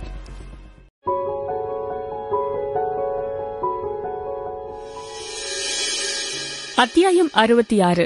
D promotion. சரவணனை ஜெயிலிற்கு அழைத்து செல்லும் நேரத்தில் அங்கு வந்த அதிகாரி ஒருவர் நில்லுங்க என்று கூறி ஆழமாய் அவனை பார்த்தார். அந்த இளம் வயது போலீஸை யோசனையாக பார்த்தவன், யாரா அவன் குறுக்க வந்து குட்டைய குழப்பறான் என்று கேள்வியாக நினைத்தான். ஆகாஷ் அவனை யோசனையாக பார்த்தவன், ரஞ்சித், நீங்க என்ன பண்ற? வழிய விடு முதல்ல என்று கூறினான். ரஞ்சித் மேல் அவனுக்கு நல்ல அபிப்பிராயம் இருக்கிறது. ஆனால் இப்பொழுது அவன் ஏன் இப்படி செய்கிறான் என்று அவனுக்கு புரியவில்லை. சரவணன் எதிரே சென்றவன் அவனை கூர்மையாக பார்த்தான். சரவணனை அடையாளம் கண்டு கொண்டவன், சார், இவரையா நீங்க அரெஸ்ட் பண்ணீங்க என்று ஆச்சரியமாய் கேட்டான். ரஞ்சித், இதுல நீ தலையிடாத. மிஸ்டர் மாதவ் இருக்கிறத கவனிக்கலையா நீ என்று ரஞ்சித்தை தள்ளிவிட்டு கேட்டான் ஆகாஷ். மாதவம் அவர்கள் வயதை ஒத்த ஆள் என்றாலும் அவன் மீது அதீத மரியாதை இருக்கும். அதனால் அவனை அவர்களால் எதிர்த்து பேசிட முடியாது. இதில் நிகா வேறு சரவணன் மீது பழி சுமத்தியதனால் சரவணன் தான் குற்றவாளி என்ற சந்தேகம் அதிகமானது. அவன் ஜெயிலுக்கு சென்ற பின் அவனுக்கு என்னவெல்லாம் நடக்கும் என்று யாருக்கும் தெரியாது. ரிஷி அவனின் ஆட்களை வைத்து சரவணனை ஜெயிலிலே முடித்துவிட நினைத்தான். ஏன் அவன் அரெஸ்ட் பண்ண கூடாதா? அவன் கிட்ட காசு இருந்தா அவன் தப்பு பண்ணாலும் ரிலீஸ் பண்ணிருவீங்களா? நிகாவை பார்த்தா உங்களுக்கு பாவமா இல்லையா? ஒரு பொண்ணா அவ எவ்வளவு கஷ்டப்பட்டு இங்க பிசினஸ் பண்ணிக்கிட்டு இருக்கா. இன்னைக்கு என்ன ஆனாலும் அவனை உள்ள அனுப்பாம நான் விட மாட்டேன் என்று கடுப்பாக கூறினான் மாதவ். அவன் கத்தியதும் நடுத்தர வயதுடைய ஒருவர் அங்கு வந்து, யாருங்க சத்தம் போட்டுட்டு இருக்கிறது என்று கேட்டார். மாதவ் அந்த குரலை சரியாக கவனிக்காமலே, ஆகாஷ், இப்ப என்ன பிரச்சனை என்று எரிச்சலுடனே கேட்டபடி பின்னால் திரும்பி பார்க்க அங்கு ரவிச்சந்திரன் வந்திருந்தார். அங்கு இருக்கும் அனைவருமே அவர் யார் என்று தெரியும். அதனால் வாயை திறக்கும் தைரியம் அவர்களுக்கு இல்லை. கத்திக்கொண்டு இருந்த மாதவே வாயை பட்டென்று மூடிக்கொண்டான். அவரை போன்ற ஒருவரை எதிர்த்து பேச அவனுக்கு அதிகாரமில்லை. ஓ மிஸ்டர் ரவிச்சந்திரன், நீங்களா? What a surprise. இங்க திடீர்னு வந்திருக்கீங்க. ஒண்ணு இல்ல, ஒரு சின்ன கேஸ். பணம் இருந்தா என்ன வேணாலும் பண்ணலாம்னு இருக்க அவனுக்கு லாடம் கட்டதான் இங்க கூட்டிட்டு வந்திருக்கேன் என்று தன்மையாகவும் புன்னகையுடனும் கூறினான் மாதவ்.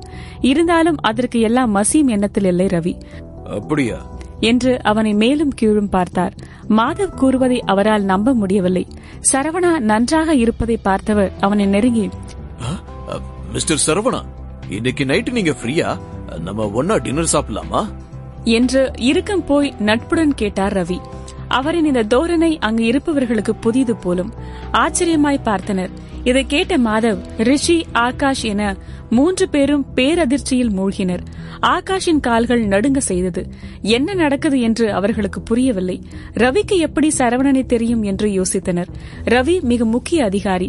மாதவாலே அவரிடம் அவ்வளவு எளிதில் பேசிட முடியாது. ஆகாஷிற்கு ரவி ஏன் இந்த நேரத்தில் இங்கு வந்திருக்கிறார் என்று யோசித்துக் கொண்டிருந்தான். சரவணனிடம் நெருங்கி பழகியது போல் அவர் பேசிக் கொண்டிருந்தார். சாப்பிடலாம் தான், பட் எனக்கு களிதான்னு இங்க ஒருத்த முடிவு பண்ணிருக்கான் என்று கூறினான் சரவணா. அவனுக்கு ரவி யார் என்றே தெரியவில்லை. அவர் ரத்தினத்தின் ஆள் இல்லை என்று அவனுக்கு நன்றாய் தெரியும். ஆனால் அவர் தமக்கு உதவி செய்ய வருபவதை ஏன் தடுக்க வேண்டும் என்று நினைத்தான் சரவணா. அவன் கூறியதில் புருவத்தை சுருக்கியவர் மாதவ் பக்கம் திரும்பி, இங்க என்ன நடக்குது சொல்லுங்க.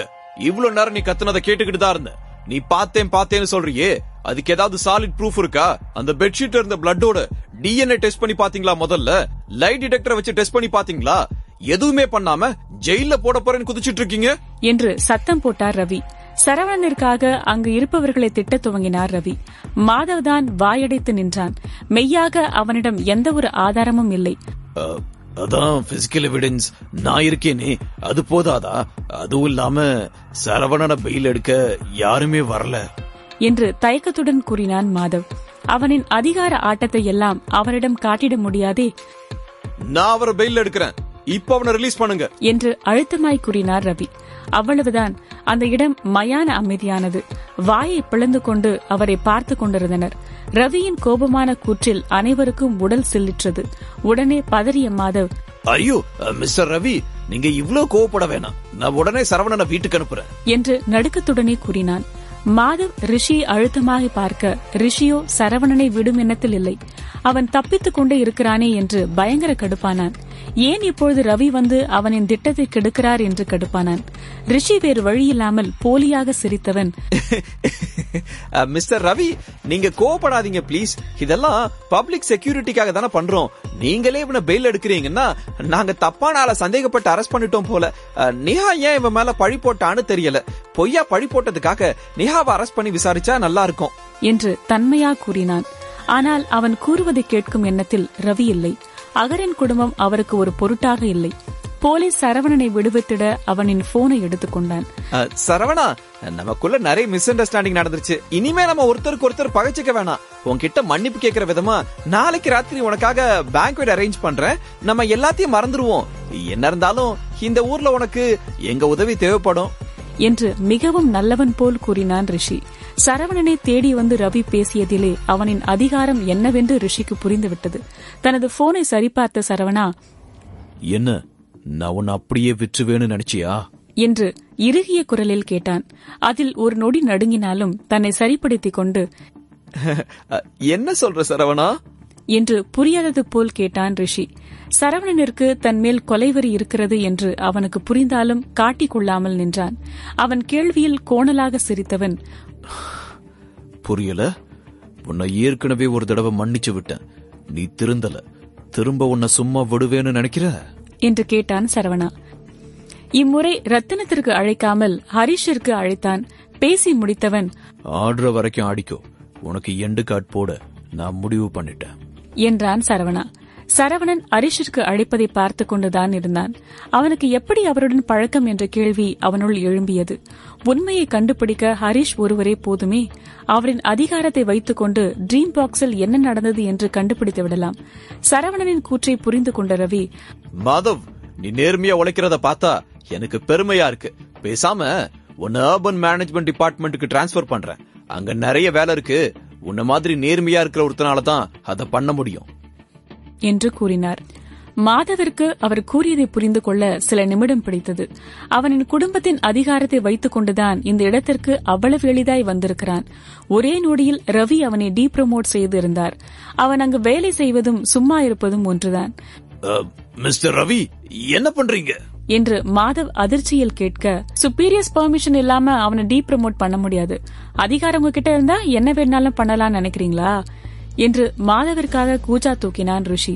சரவணனிற்கு மெசேஜ் வர ஹரிஷ் தான் செய்தி அனுப்பியிருந்தார். அவர்களுக்கான ஆதாரம் கிடைத்துவிட்டது. என்ன ரிலீஸ் பண்ண உங்களுக்கு மூக்கு வேர்க்குதோ, என் மேல தப்பு இல்லைன்னு காட்ட எனக்கு ஆதாரம் இருக்கு என்று கூறி அவன் வந்த வாய்ஸ் ரெக்கார்டை போட்டு காட்டினான் சரவணா. அங்கு அவர்கள் பேசியது, சண்டையிட்டது என அனைத்தும் அதில் பதிவாகி இருந்தது. அதில் மாதவ் மற்றும் ரிஷியின் முகம் வெளுத்தது. ஆரம்பத்திலிருந்து சரவணா அனைத்தையும் ரெக்கார்ட் செய்து இருந்திருக்கிறான். ரவி பக்கம் திரும்பியவன், இது மட்டும் இல்லாம அங்க சில பேர் நான் எந்த தப்பும் பண்ணலன்னு ப்ரூவ் பண்ண சாட்சியா இருக்காங்க. இவங்க தான் என் மேல பழி போட நினைக்கிறாங்க என்று கூறியவன் ரிஷியை பார்த்து, இந்த தடவை விட்டல் ஃபேமிலி உன்னை எப்படி காப்பாத்துதுன்னு பாக்குறேன் என்று அழுத்தமாய் கூறினான் சரவணா.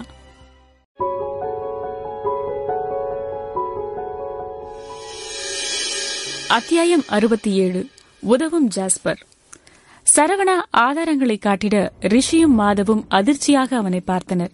ஆதாரங்கள் மட்டும் உண்மை என்று நிரூபிக்கப்பட்டால் மாதவின் டீப்ரமோஷன் உறுதியாகிவிடும். இவங்க பண்ண கேடி வேலை இன்னும் நிறைய இருக்கு என்று ரத்தினத்திடமிருந்து கிடைத்த தகவல்களை எடுத்து காட்டினான் சரவணா. ஹரிஷிடம் பேசிய பின்பு ரத்தினத்திடமும் நடந்தவற்றை கூறியிருந்தான். அகரன் ரியல் எஸ்டேட் அவங்க ஒர்க்கர்ஸ் நிறைய பேருக்கு சம்பளம் கொடுக்காமலே வச்சிருக்காங்க. நிறைய பேரோட இடத்த அடிச்சு புடுங்கி இருக்காங்க. அவங்களோட ரைட்ஸ் எல்லாத்தையும் இல்லீகலா ரெக்கார்ட்ஸ்ல இருந்து தூக்கி இருக்காங்க. இதனால வர்ற பிரச்சனைய விட்டல் ஃபேமிலி தான் சமாளிக்கிறாங்க என்று ஒவ்வொன்றாக புட்டு புட்டு வைத்தான் சரவணா. சரவணன் போனில் இருக்கும் நூற்றுக்கணக்கான டாக்குமெண்ட்ஸை பார்க்க ரிஷிக்கு தலையே சுற்றியது. 10 வருடமாய் அகரன் குடும்பத்தினர் என்னவெல்லாம் செய்தனரோ அதற்கான ஆதாரங்களை திரட்டி இருந்திருக்கிறான் சரவணா. இனிமேல் அகரன் எஸ்டேட்டை யாராலையும் காப்பாற்ற முடியாது என்று அந்த டாக்குமெண்டை பார்த்தவாறு கூறினார் ரவி. அந்த டாக்குமெண்டில் அகரன் ரியல் எஸ்டேட் செய்த இல்லீகல் காரியங்கள் மற்றும் குறிப்பிடவில்லை. அதற்கு பின் யார் இருக்கிறார்கள் என்று இருந்தது. சரவணா, இந்த விஷயத்த ஏன் கிட்ட விட்டுடு. 2 நாள் மட்டும் எனக்கு டைம் கொடு. இந்த 2 நாள்ல இதுக்கான பலனை உனக்கு காட்டுறேன் என்று ரவி டாக்குமெண்டை காட்டி கூறியவர் ஆகாஷ் பக்கம் திரும்பி, முதல்ல இவங்க 2 பேரையும் உள்ள வைங்க, இவங்கள நான் பெயிலபிள்ல உள்ள தள்ளுங்க என்று உத்தரவிட்டார். சரவணனும் ரவியும் போலீஸ் ஸ்டேஷன் விட்டு வெளியே வந்திட ரவி இன்னொரு நம்பரை அவனிடம் கொடுத்து, இது மிஸ்டர் பிரகாஷ் நம்பர். உங்க காரை சும்மா எடுத்துக்க அவருக்கு விருப்பம் இல்ல. சோ அதுக்காக அவரு உங்களுக்கு பே பண்ணி டின்னர் ட்ரீட் பண்ணுவாரு. இது வாழ்க்கையில ஒரு தடவை நடக்கிற விஷயம். பிளீஸ் அவருக்கு நோ சொல்லிடாத என்று ரவி கூறிட சரவணனிற்கு அப்பொழுதுதான் நடப்பது புரிந்தது. அன்று சந்தித்த முதியவர் தான் ரவியை அனுப்பியிருக்கிறார் என்று புரிந்து கொண்டான். இந்த விடயத்தை ரத்தினம் வேறு மாதிரியாக தான் நடத்தியிருப்பார் என்று அவனுக்கு தெரியும். ஆனால் அந்த முதியவர் ரத்தினத்தை விட மிகவும் விரைவாக செயல்பட்டிருக்கிறார் என்று நினைத்தான் சரவணா. ஓ, ஓகே, தேங்க்யூ என்று கூறினான். உள்ளே ரிஷியும் மாதவும் மயக்கம் வராத குறையாக நின்று கொண்டிருந்தனர். இப்படி ஒன்றை இருவருமே எதிர்பார்க்கவில்லை. மாதவின் டீப்ரமோஷன் கூட முக்கியமாயில்லை. ஆனால் அகரன் ரியல் எஸ்டேட் மொத்தமாய் மூழ்கும் நிலையில் இருக்கிறது. இதனால் ஹில்வுடில் எத்தனை பேர் பாதிக்கப்பட உள்ளனர் என்ற கணக்கு எண்ணில் அடங்காது. இந்த ரவியால அகரன் ரியல் எஸ்டேட்டை அழிக்க முடியும் நினைச்சிட்டான் அவன் என்று தனக்குள்ளே சொல்லிக் கொண்ட ரிஷி பல்லை கடித்தான். உடனே தன் தந்தைக்கு அழைத்து நடந்தவற்றை கூறிட அவரோ பெரிதாய் திகைத்தார். அறிவு கெட்டவனே, உனக்கு புத்தியே இருக்காதா? எப்படா இப்படி முட்டாள்தனமா நடந்துக்கிற என்று பாலா பயத்திலும் கோபத்திலும் கத்தினார். அப்பா, அவன் ஏதாவது பண்ணுங்கப்பா, மொத்த எவிடன்ஸும் அவன் கிட்ட இருக்கு என்று கூறினான் ரிஷி. உன்ன மாதிரி ஒருத்தனை ஏண்டா பெத்தோம்னு எனக்கு எரிச்சலா இருக்கு. சரவணன் மாதிரி ஒருத்தனை ஏன் தேவையில்லாம பகைச்சுக்கிட்ட என்று இயலாமையுடன் கேட்டார் பாலா. இனி எப்படி அதனை சமாளிப்பது என்று அவருக்கு தெரியவில்லை. அப்பா, நான் சொல்றத கேளுங்க. சரவணனுக்கு பணம் சப்போர்ட் தான் அதிகமா இருக்கு. ஆனா நான் பார்த்த வர அவனை ப்ரொடெக்ட் பண்ண யாரும் இல்ல. அவன் இதுக்கான டாக்குமெண்ட்ஸ் எல்லாத்தையும் ரவி கிட்ட காட்டினதுனால அவர் அவ்வளவு ஈஸியா இதை விட மாட்டாரு. இப்போ சரவணா மட்டும் இல்லன்னா சுப்பீரியர்ஸ் குடுக்கற பிரஷர்னால கொஞ்ச நாள்ல ரவி அந்த கேஸையே மறந்துருவாரு என்று ரிஷி கூறிட அதில் புருவத்தை சுருக்கினார் பாலா. உன்னால எனக்கு தொல்லை தாண்டா என்றார் பாலா. அப்பா, நமக்கு இதை விட்டா வேற வழி இல்ல. நம்ம பாஸுக்கு நம்ம எஸ்டேட்டுக்கு மட்டும் ஏதாவது ஆச்சுன்னு தெரிஞ்சா நம்ம நிலைமை அவ்வளவுதான் என்று ரிஷி கூற பாலா சிறிது நேரம் தயங்கினார். கடைசியில் அவனின் வற்புறுத்தலில் அவரும் அதற்கு சம்மதம் தெரிவித்தார். ரிஷியிடம் பேசி முடித்து என்ன செய்யலாம் என்று யோசித்தவர் நினைவிற்கு ஒருவர் தோன்றிட உடனே அவருக்கு அழைத்தார். அவரின் அழைப்பை ஏற்றது ஜாஸ்பர் தான். ஜாஸ்பர், எனக்கு இப்போ உன்னோட உதவி தேவைப்படுது என்று கூறினார். பாலாவும் ஜாஸ்பரும் பழைய சிநேகிதர்கள். அதையும் தாண்டி பாலா செய்த பல காரியங்கள் தடைகளை அழிப்பது ஜாஸ்பரின் கடமை. இம்முறை சரவணன் என்று கேட்டதும் ஆச்சரியமடைந்தாலும் உள்ளுக்குள் மகிழ்ந்தார். நான் உனக்கு ஹெல்ப் பண்றேன். ஆனா இந்த பழி வாங்குறதுக்கு எனக்கு அகரன் ரியல் எஸ்டேட் ஸ்டாக் மார்க்கெட் ஷேர்ல இருந்து 30% வேணும் என்று கேட்டார் ஜாஸ்பர். இது உனக்கே அதிகமா இல்லையா என்று கேட்டார் பாலா. இந்த காரியத்தை மட்டும் நம்ம ஒழுங்கா பண்ணலன்னா அகரன் ரியல் எஸ்டேட்டே இருக்கவே இருக்காது. இது ரொம்ப சீரியஸான விஷயம். சோ விரலுக்கேத்த வீக்கம் தான் என்றார் ஜாஸ்பர். கடைசியில் பாலாவும் அதற்கு ஒப்புக்கொண்டார். எப்படியோ சரவணன் இல்லாமல் இருந்தால் அது போதும். அதற்காக அவர் என்ன வேண்டுமானாலும் செய்வார். இன்னொரு பக்கம் ஜாஸ்பர் மிகவும் மகிழ்ச்சியில் இருந்தார். சரவணனை அழிக்கும் நாளுக்காக தான் இத்தனை நாளாய் காத்துக் கொண்டிருந்தார். தன் முகத்திலே பணத்தை விட்டெறிந்தவனை அவர் இன்னும் மறக்கவில்லை.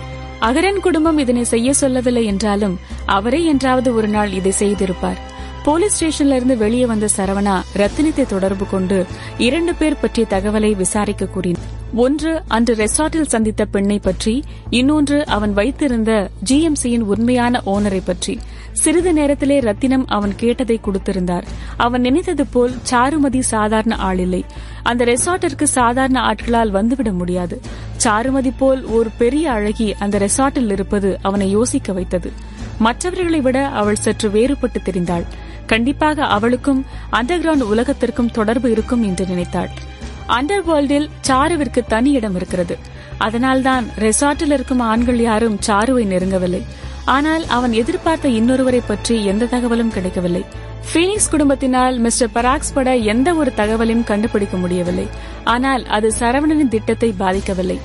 ரத்னம், இப்ப நான் அகரன் ரியல் எஸ்டேட் அழிக்க நினைச்சா அகரன் ஃபேமிலி என்ன பண்ணுவாங்க என்று கேட்டான் சரவணா. மிஸ்டர் சரவணா, அது உங்களுக்கே நல்லா தெரியும். நீங்க என்ன விட ஸ்மார்ட் என்று லேசான புன்னகையுடன் கூறினார் ரத்தினம். அகரன் ரியல் எஸ்டேட் ப்ராப்பர்ட்டி அவ்வளவு பெருசு இல்ல.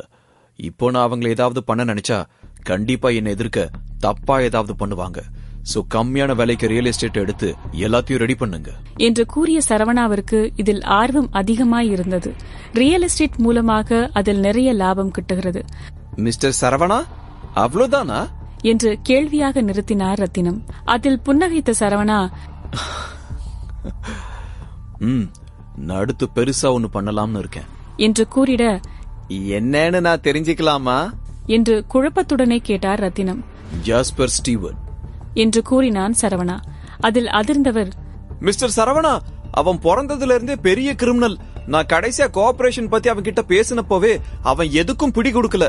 சோ கேர்ஃபுல்லா இருங்க என்று அவசரமாய் கூறினான். நான் அவன் கிட்ட பேசிட்டுலாம் இருக்க மாட்டேன் ரத்னம். ஸ்ட்ரெயிட் ஆக்ஷன் தான். என் கிட்ட இருந்து அவனால தப்பிக்க முடியாதபடி அவனுக்கு ஆப்பு வைக்கிறேன். அகரன் ஃபேமிலி ஷேர்ஸுக்கும் அவனுக்கும் நிறைய கனெக்ஷன்ஸ் இருக்கு. அதனால அவங்களோட இல்லீகல் பிசினஸோட ஜாஸ்பருக்கு சம்பந்தம் இருக்கு. சோ என்ன சமாளிக்க கண்டிப்பா அவங்க ஜாஸ்பர் கிட்ட தான் ஹெல்ப் கேட்பாங்க என்றான் சரவணா. ஆனா நம்ம கிட்ட அவ்வளோ கனெக்ஷன்ஸ் இல்லையே. உங்க சேஃப்டிக்காக நான் நிறைய பாடிகார்ட்ஸ் அனுப்பவா என்று கேட்டார் ரத்தினம். எனக்கு ஒண்ணு ஆகாது ரத்னம் என்று கூறி போனை வைத்தவன் டாக்ஸி பிடித்து வீட்டிற்கு கிளம்பினான். அவன் வண்டியில் சென்று கொண்டிருக்க அவனின் காரை சில பேர் பின்தொடர்ந்து வந்தனர். தம்பி, உன்னை யாரோ ஃபாலோ பண்றாங்க போல என்று டிரைவர் கூற போனிலிருந்து பார்வையை அகற்றாமலே, நீங்க நான் சொல்ற மாதிரி போங்கண்ணா, எனக்கு தெரியும் என்று கூறினான் சரவணா. அவன் சொன்னது போலவே அவர் பயத்துடன் காரை ஓட்டிட ஒரு முட்டு சந்தில் கார் நின்றது. என்ன நடந்தாலும் நீங்க காரை விட்டு இறங்காதீங்கண்ணா என்று கூறி வெளியே வந்திட, இவனுக்கு ரொம்ப தைரியம் தான் என்று நினைத்தான் விக்ரம். ஜாஸ்பர் சரவணனை கொள்ள அனுப்பிய ஆள் விக்ரம். ஜாஸ்பருடன் போனில் இருக்க அதனை கண்ட சரவணா போனை வாங்கி, என்ன கொல்ல அகரன் ஃபேமிலி கிட்ட இருந்து எவ்வளவு வாங்கின ஜாஸ்பர் என்று கேட்டான் சரவணா.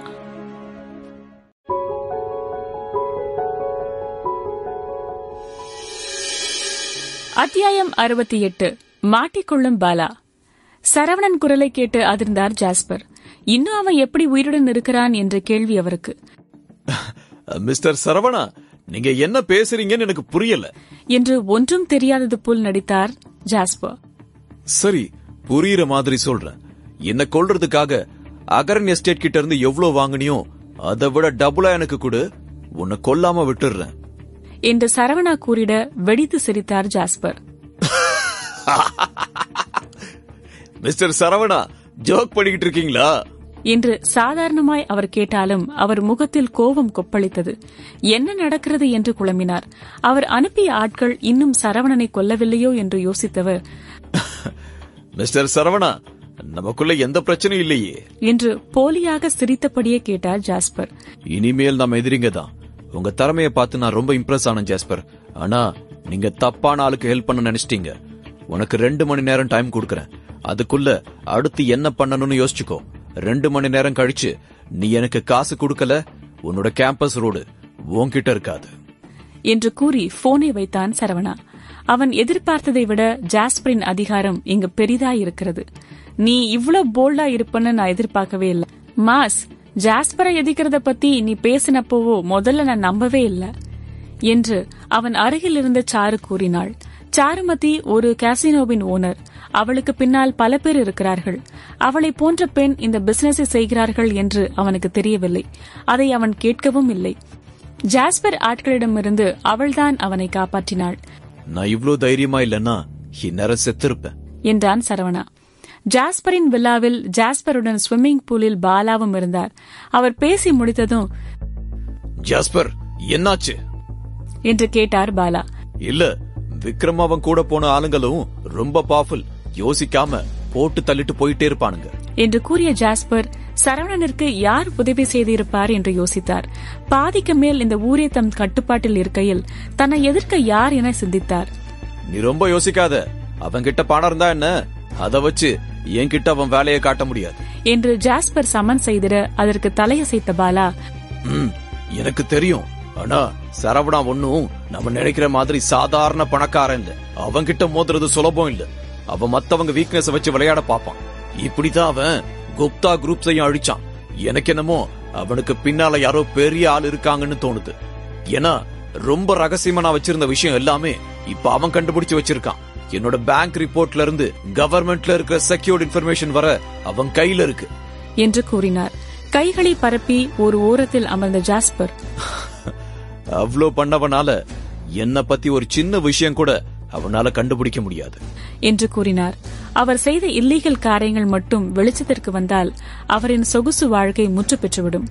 ஆனால் கடந்த சில வருடங்களாக லீகல் பிசினஸ் செய்து கொண்டு வர அவர் செய்யும் வேலைகளை சுலபமாய் கண்டுபிடிக்க முடியாது. ரொம்ப நல்லது என்று கூறிய பாலா அவரும் இலகுவாக அமர்ந்தார். அவர் போன் அடிக்க அவரின் முகம் மாறியது. உடனே, நான் இப்ப திரும்ப போகணும், அகரன் ரியல் எஸ்டேட்டுக்கு ஒரு எமர்ஜென்சி என்று கூறி எழுந்தார் பாலா. ஏன், என்னாச்சு என்று கேட்டார் ஜாஸ்பர். பாலா எதுவும் சொல்லலையா? மனதில் தன்னைத்தானே கடிந்து கொண்டிருந்தார். இம்மாதிரியான நேரத்தில் தாம் ஏன் இங்கு வந்தோம் என்று நினைத்தவர் சரவணனை குறைத்து மதிப்பிட்டதற்கும் கோபம் கொண்டார். மொத்தமாய் அகரன் எஸ்டேட்டை மூட வைத்து இருந்தனர். பாலகிருஷ்ணன் அவரின் காரை எடுத்துக்கொண்டு வீட்டிற்கு கிளம்பி அகரன் ரியல் எஸ்டேட் பில்டிங் முன்னே நிறைய பேர் கூடியிருந்தனர். அங்கு வேலையாட்கள், இன்வெஸ்டர்ஸ் என பல பேர் போராட்டம் நடத்தி கொண்டிருந்தனர். பாலாவிற்கு காரை விட்டு இறங்க தைரியமில்லை. ஆனால் காரில் அவரை பார்த்து சில பேர் அவரை அடையாளம் கண்டு கொண்டனர்.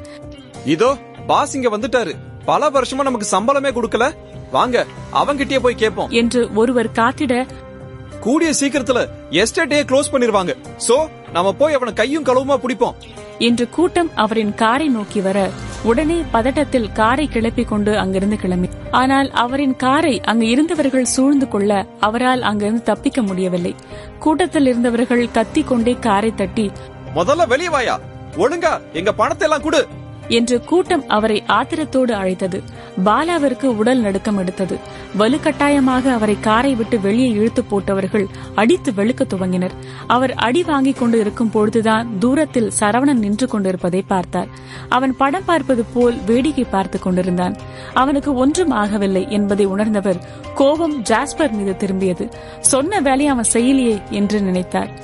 எல்லாரும் கவனிங்க, உங்க பணத்தை கண்டிப்பா அகரன் ஃபேமிலி கொடுத்துரும். அதை இன்னைக்கே நான் கொடுத்துறோம்.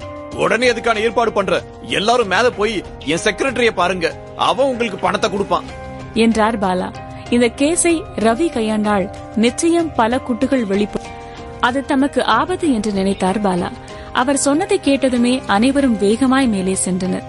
இந்த நொடியில் அவருக்கு பணத்தை பற்றியெல்லாம் கவலை இல்லை. அவரும் அவரின் குடும்பமும் மட்டுமே அவருக்கு முக்கியம்.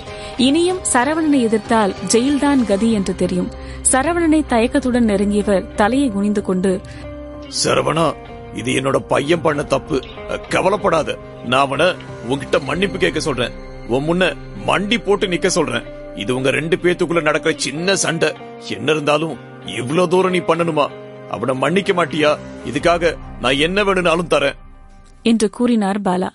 அதில் பெருமூச்சு விட்டவன் அகரன் எஸ்டேட் பில்டிங்கை பார்த்துவிட்டு, என்ன, நான் உங்ககிட்ட இருந்து பணத்தை எதிர்பார்க்கறேன்னு நினைக்கிறீங்களா? உங்க பையன் என்னால ஜெயில இருந்து வெளியவே வர முடியாதுன்னு சொன்னான். ஆனா இப்போ அவனாலதான் ஜெயில இருந்து வெளியே வர முடியாது என்று அழுத்தமாய் கூறினான் சரவணா. சரி, அப்போ நீ என்ன கேட்டாலும் நான் தரேன், ப்ராமிஸ் என்று கூறினார் பாலா. அவன் முன்னே இருக்கும் எஸ்டேட்டை பார்த்தவன், இந்த ப்ராப்பர்ட்டி எனக்கு ரொம்ப பிடிச்சிருக்கு, இது எனக்கு வேணும் என்று அசால்ட்டாக கூறினான் சரவணா.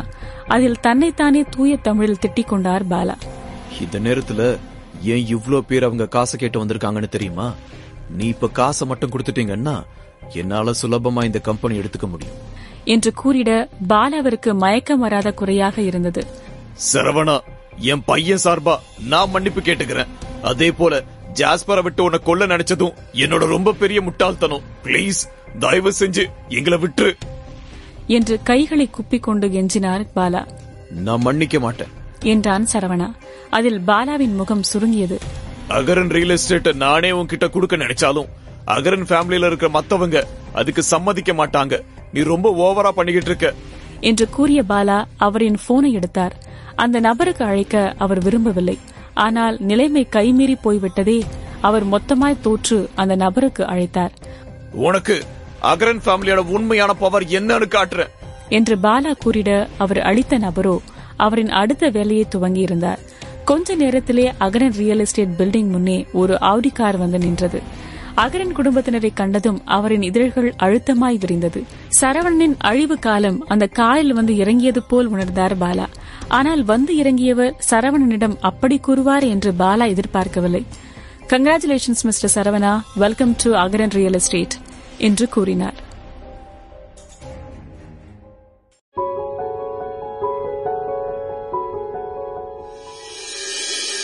அத்தியாயம் 69. பேங்க்வெட். அகரன் குடும்பத்தை சேர்ந்தவர்கள் வருவதைக் கண்டு பாலா மகிழ்ந்திட, ஆனால் அவர் கூறியதை கேட்டு முகத்தை சுருக்கினார்.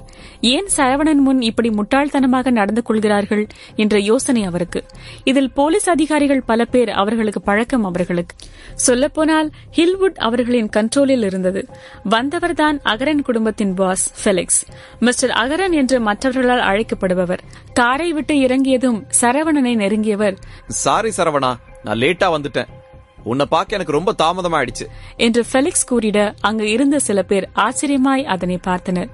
குறிப்பாக அவருடன் ஆடிக்காரில் வந்த சில பேர் ஃபெலிக்ஸே ஒருவனிடம் தானாக முன்வந்து பேசுகிறாரே என்று ஆச்சரியமாய் பார்த்தனர். சரவணருக்கு ஃபெலிக்ஸ் யார் என்று தெரியாது. ஆனால் அவர் முகத்தில் இருக்கும் புன்னகை, சாந்தம் எல்லாம் போலியானது என்று புரிந்து கொண்டான். அவருடன் கையை குலுக்காமல் அப்படியே நின்றான் சரவணா.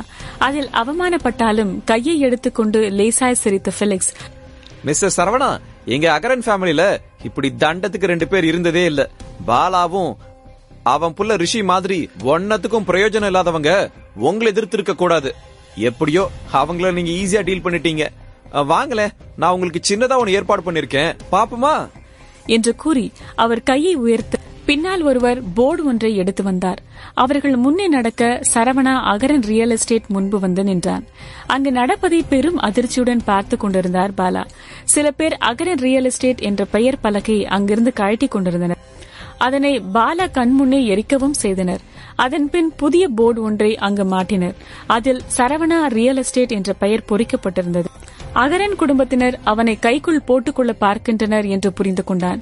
அதை பார்த்து சரவணா ஒன்றும் கூறவில்லை. இத பத்தி நான் அப்புறம் சொல்றேன் என்று கூறிய ஃபெலிக்ஸ் நேராக பாலா பக்கம் சென்றார். அவரின் உடலே நடுங்கியது. என்ன செய்வது என்று அவருக்கு ஒன்றும் புரியவில்லை. இருவருக்குள்ளேயும் எந்த ஒரு ரத்த பந்தமும் இல்லை. அகரன் குடும்பத்தின் ஒரு கிளையான ஹில்வுடின் ரியல் எஸ்டேட்டை பாலா பார்த்து கொண்டு வந்தார். அவ்வளவுதான். இந்த நொடியே பாலாவை கொள்ளும் ஆத்திரம் ஃபெலிக்ஸ்க்கு இருந்தது. உன்னை நான் கொல்றதுக்கு முன்ன நீயே உன் சாவ தேடிக்கோ. உன் பையன் ஜெயில பத்திரமா இருப்பான். திரும்ப அகரன் ஃபேமிலிக்கு ஏதாவது தொல்லை கொடுக்க நினைச்ச உன் பையன் ஜெயில இருந்து வர்றப்போ போனமாதான் வருவான் என்று பல்லை கடித்துக் கொண்டு கூறினார் ஃபெலிக்ஸ். தலையை தொங்க போட்டுக் கொண்ட பாலாவோ நேராக அகரன் எஸ்டேட் பில்டிங் உள்ளே சென்றார். போனை எடுத்து தன் மகனுக்கு அழைக்க போலீஸ் ஸ்டேஷனில் இருந்த ரிஷி ஒரு வழியாக அழைப்பை ஏற்றான். அப்பா, என்னாச்சு? பிரச்சனை முடிஞ்சதா என்று அவசரமாய் கேட்டான் ரிஷி. அதில் பாலாவின் முகம் வெளுத்தது. ரிஷி, நீ ஜெயில இருந்து வர்றப்போ திருந்தி நல்ல மனுஷனாவா என்றார் பாலா. பா, என்ன சொல்றீங்க என்று புரியாமல் கேட்டான் ரிஷி. உன் அக்கவுண்ட்ல ஏன் 1 மில்லியனை போட்டிருக்கேன். அதுக்கு மேல போட்டா அக்கவுண்டன்ட் கண்டுபிடிச்சிருவான். இந்த பணம் உன் கைக்கு கிடைச்சதுமே இந்த நாட்டை விட்டு எங்கேயாவது ஓடி போயிடு. திரும்ப வந்துடவே வந்துடாத. அகரன்னு லாஸ்ட் நேம் வச்சிருக்கிறவங்களுக்கும் உனக்கும் இனிமே எந்த சம்பந்தமும் இல்ல என்று பாலா கூறியதும் போனில் டொம் என்று பெரிய சத்தம்தான் ரிஷிக்கு கேட்டது. அதன் பின் வேறு எதுவும் கேட்கவில்லை. அப்பா, அப்பா, என்னாச்சுப்பா? என்ன நடக்குது என்று காட்டு கத்தலாய் போனில் கத்தினான் ரிஷி. அரை மணி நேரம் கழித்து அனைத்து செய்திகளிலும் தலைப்பு செய்தியாக இருந்தார் பாலா. அகரன் ரியல் எஸ்டேட்டில் மிகப்பெரிய அசம்பாவிதம். அங்கு வேலை செய்யும் தொழிலாளர்களுக்கு பல வருடங்களாய் சம்பளம் கொடுக்காமல் இருந்த நிலையில் இப்போது அந்த கம்பெனிக்கு சொந்தக்காரரான பாலகிருஷ்ணன் மாடியிலிருந்து குதித்து தற்கொலை செய்து கொண்டார் என்று விரைவு செய்தி ஓடியது. சற்று முன் கிடைத்த தகவல் படி மறைந்த பாலாவின் மகன் ரிஷி காவலர்களால் கைது செய்யப்பட்டார். காவல்துறையினர் பல்வேறு வழக்குகள் அவர் மீது பதிவு செய்திருக்கின்றனர் என்று செய்தி ஓடியது. பாலாவின் உடலை கொண்டு செல்ல சரவணா மனதில் லேசான நடுக்கத்துடனே பார்த்து கொண்டு நின்றான். இப்போ உங்களுக்கு சாட்டிஸ்பைடா சரவணா என்று கேட்டார் ஃபெலிக்ஸ். அவர்களுக்கு பாலாவின் மறைவும் பெரிதாய் ஆச்சரியம் கொடுக்கவில்லை போலும். யாரோ எவரோ என்று நினைத்துக் கொண்டு இருந்தனர். நாட் பேட் என்று கூறிய சரவணாவின் இதயம் தாறுமாறாய் துடித்தது. அப்போ இன்னைக்கு நைட் ஒரு சின்ன ஒயின் ட்ரீட் உங்களுக்கு ஏற்பாடு பண்றேன். உங்களுக்கு ஓகேவா என்று புன்னகைத்தபடியே கேட்டார் ஃபெலிக்ஸ். முதலில் அதிர்ந்தாலும் ஷூர் என்று பதிலளித்தான் சரவணா. அவன் இதனை ஏற்றுக்கொண்டே ஆக வேண்டும் என்பது போல் இருந்தது ஃபெலிக்ஸின் பார்வை. ஓகே, அப்ப ஈவினிங் 8 மணிக்கு நான் உங்களுக்காக அகரன் ஃபேமிலியோட இடத்துல வெயிட் பண்றேன் என்று கூறிய ஃபெலிக்ஸ் அவரின் காரில் ஏறி அங்கிருந்து சென்றார். அவர் வந்த வேலை முடிந்தது. கொஞ்ச நேரம் கழித்து ரத்தினம் சரவணனை கூட்டி செல்ல வந்தார். காரில் ஏறியதும் ஒன்றும் பேசாதவர் சிறிது நேரம் கழித்து, என்ன மன்னிச்சிடுங்க மிஸ்டர் சரவணா, இந்த விஷயம் உங்களை ரொம்ப ஷாக் ஆக்கிடுச்சு. உங்களை ஒழுங்கா ப்ரொடெக்ட் பண்ணாம விட்டுட்டேன் என்று தயக்கத்துடன் கூறினார் ரத்தினம். சரவணா இன்னுமே பிரமை பிடித்தவன் போலேதான் இருந்தான். பாலகிருஷ்ணன் சாவுக்கும் உங்களுக்கும் எந்த சம்பந்தமும் இல்ல என்றார் ரத்தினம். அதற்கு மறுப்பாக தலையை அசைத்த சரவணா, இல்ல, நான் அதை யோசிக்கல. நீங்க சொன்னது உண்மைதான். பெரிய குடும்பத்தோட பிசினஸ் எல்லாத்தையும் டேக் ஓவர் பண்ணி எல்லாத்தையும் சமாளிச்சு ஒரு இடத்துக்கு வர்றது அவ்வளவு ஈஸி இல்ல. அதுக்காக எவ்வளவோ இழக்க வேண்டியதா இருக்கு என்று கூறிய சரவணா, அப்பா எங்க கூடவே இருந்திருந்தா எங்களையும் அவர் இழந்திருப்பாரு. அதுக்காக தான் விட்டுட்டு போனார் போல என்று நினைத்தான். நீங்க புரிஞ்சுகிட்டதுல சந்தோஷம் மிஸ்டர் சரவணா. ஆனாலும் நீங்க இன்னும் சின்ன பையன்தான். சோ ரொம்ப நீங்க கஷ்டப்படுத்திக்காதீங்க. உங்களுக்கு பதிலா நான் வேணும்னா பேங்கெட் போகவா? என்ன, அது கொஞ்சம் கிராண்டா இருக்கும் என்றார் ரத்தினம். அதற்கு மறுப்பாக தலையை அசைத்த சரவணா, ரத்னம், அகரன் ஃபேமிலி ரொம்ப பெரிய ஃபேமிலியா என்று தயக்கத்துடன் கேட்டார். முதலில் தயங்கிய ரத்தினம் பின், ஹில்வுட்ல மொத்தம் 4 மேஜர் ஃபேமிலி இருக்கு. விட்டல் ஃபேமிலி மாதிரி. நான் பார்த்த வரைக்கும் இப்ப விட்டல் ஃபேமிலி உங்க மேல கண்ணு வச்சிருக்காங்கன்னு நினைக்கிறேன் என்று கூறினார். ஓ, அப்படியா என்று சிறு குழந்தை ஆர்வமாய் கேட்பது போல் கேட்டான் சரவணா. ஒரு வழியாக அவனுக்கு சமமான எதிரியை அவன் கண்டு கொண்டான். நானே தனியா பேங்கெட் போறேன். ஆனா எனக்கு ஸ்ட்ராங்கா ஒரு பாடி கார்டு அரேஞ்ச் பண்ணுங்க. அகரன் ஃபேமிலி எவ்வளவு பவர்ஃபுல்னு பாக்குறேன். சரி, நானும் உங்க கூட வரேன் என்று ரத்தினம் கூறிட பிடிவாதமாய் மறுத்துவிட்டான் சரவணா. அவரும் வேறு வழி இல்லாமல் ஒப்புக்கொண்டார். மாலையில் ரெசார்ட்டுக்கு சென்றிட அங்கு சரவணனிற்காக ஒருவர் காத்துக் கொண்டிருந்தார். மிஸ்டர் சரவணா, இவர்தான் ஜஸ்டின். ஸ்பெஷல் போர்ஸ்ல இவரும் ஒருத்தர். அந்த போலீஸ் கார்ல இவர் தான் இருந்தாரு. இவர் சோல்ஜர் இல்ல, பட் பெஸ்ட் ப்ரொடெக்டர் என்று பெருமையுடன் அவரை அறிமுகப்படுத்தினார் ரத்தினம். ஹாய் ஜஸ்டின், நீங்க தான் என்ன ப்ரொடெக்ட் பண்ணணும் இப்போ என்று புன்னகையுடன் அவரை வரவேற்றான் சரவணா. இது என்னோட கடமை மிஸ்டர் சரவணா என்று அடக்கத்துடன் கூறினார் ஜஸ்டின். 6 மணி போல் இம்பீரியல் எஸ்டேட் ஆஃப் அகரன் குரூப்ஸுக்கு சென்றான் சரவணா. அதுதான் அகரன் குடும்பத்தினரின் அரண்மனை. நுழைவாயிலே ஃபெலிக்ஸ் சரவணனுக்காக காத்துக் கொண்டிருந்தார். வெல்கம் மிஸ்டர் சரவணா, நீங்க சரியான நேரத்துக்கு வந்துட்டீங்க என்று புன்னகையுடனே அவரை வரவேற்றவர் மனதில், இந்த நாய்க்கு எவ்வளவு தைரியம் இருந்திருந்தா இங்கே வருவான் என்று கடுகடுத்தார் ஃபெலிக்ஸ். இதில் சரவணனுடன் ஒரே ஒருவர் மட்டும் வந்திருப்பதை கவனித்துக் கொண்டார். அவனை உள்ளே அழைத்து சென்றவர் அந்த தோட்டத்தை பற்றி கூறிக்கொண்டிருந்தார். இந்த பக்கம் வாங்க மிஸ்டர் சரவணா, இந்த மேன்ஷன் ரொம்ப ஸ்பெஷலானது. எல்லாராலையும் இங்க வந்துட முடியாது. உங்களை நான் இன்னைக்கு நிறைய ஃப்ரெண்ட்ஸுக்கு இன்ட்ரோ கொடுக்க போறேன் என்று அழைத்து சென்று அவனை ஒரு இடத்தில் அமர வைத்தார் ஃபெலிக்ஸ். நிறைய பேர் ஃபார்மல் சூட்டில் அங்கு வந்திருந்தனர். அங்கு இருப்பவர்கள் ஒவ்வொருவரும் அதிகாரிகளே. 20க்கும் மேற்பட்டவர்களை ஃபெலிக்ஸ் அறிமுகம் செய்தார். சரவணனிடம் தன் அதிகாரத்தை காட்டுவதற்காக தான் அப்படி செய்தார். அதனை புரிந்து கொண்டான் சரவணா. அந்த கூட்டத்தில் அவன் எதிர்பார்க்காத ஒருவர் அங்கு இருந்தார். அவன் அருகில் வந்தார். கங்க்ராச்சுலேஷன்ஸ் மிஸ்டர் சரவணா என்று சிரித்தபடியே கூறினார் ஜாஸ்பர்.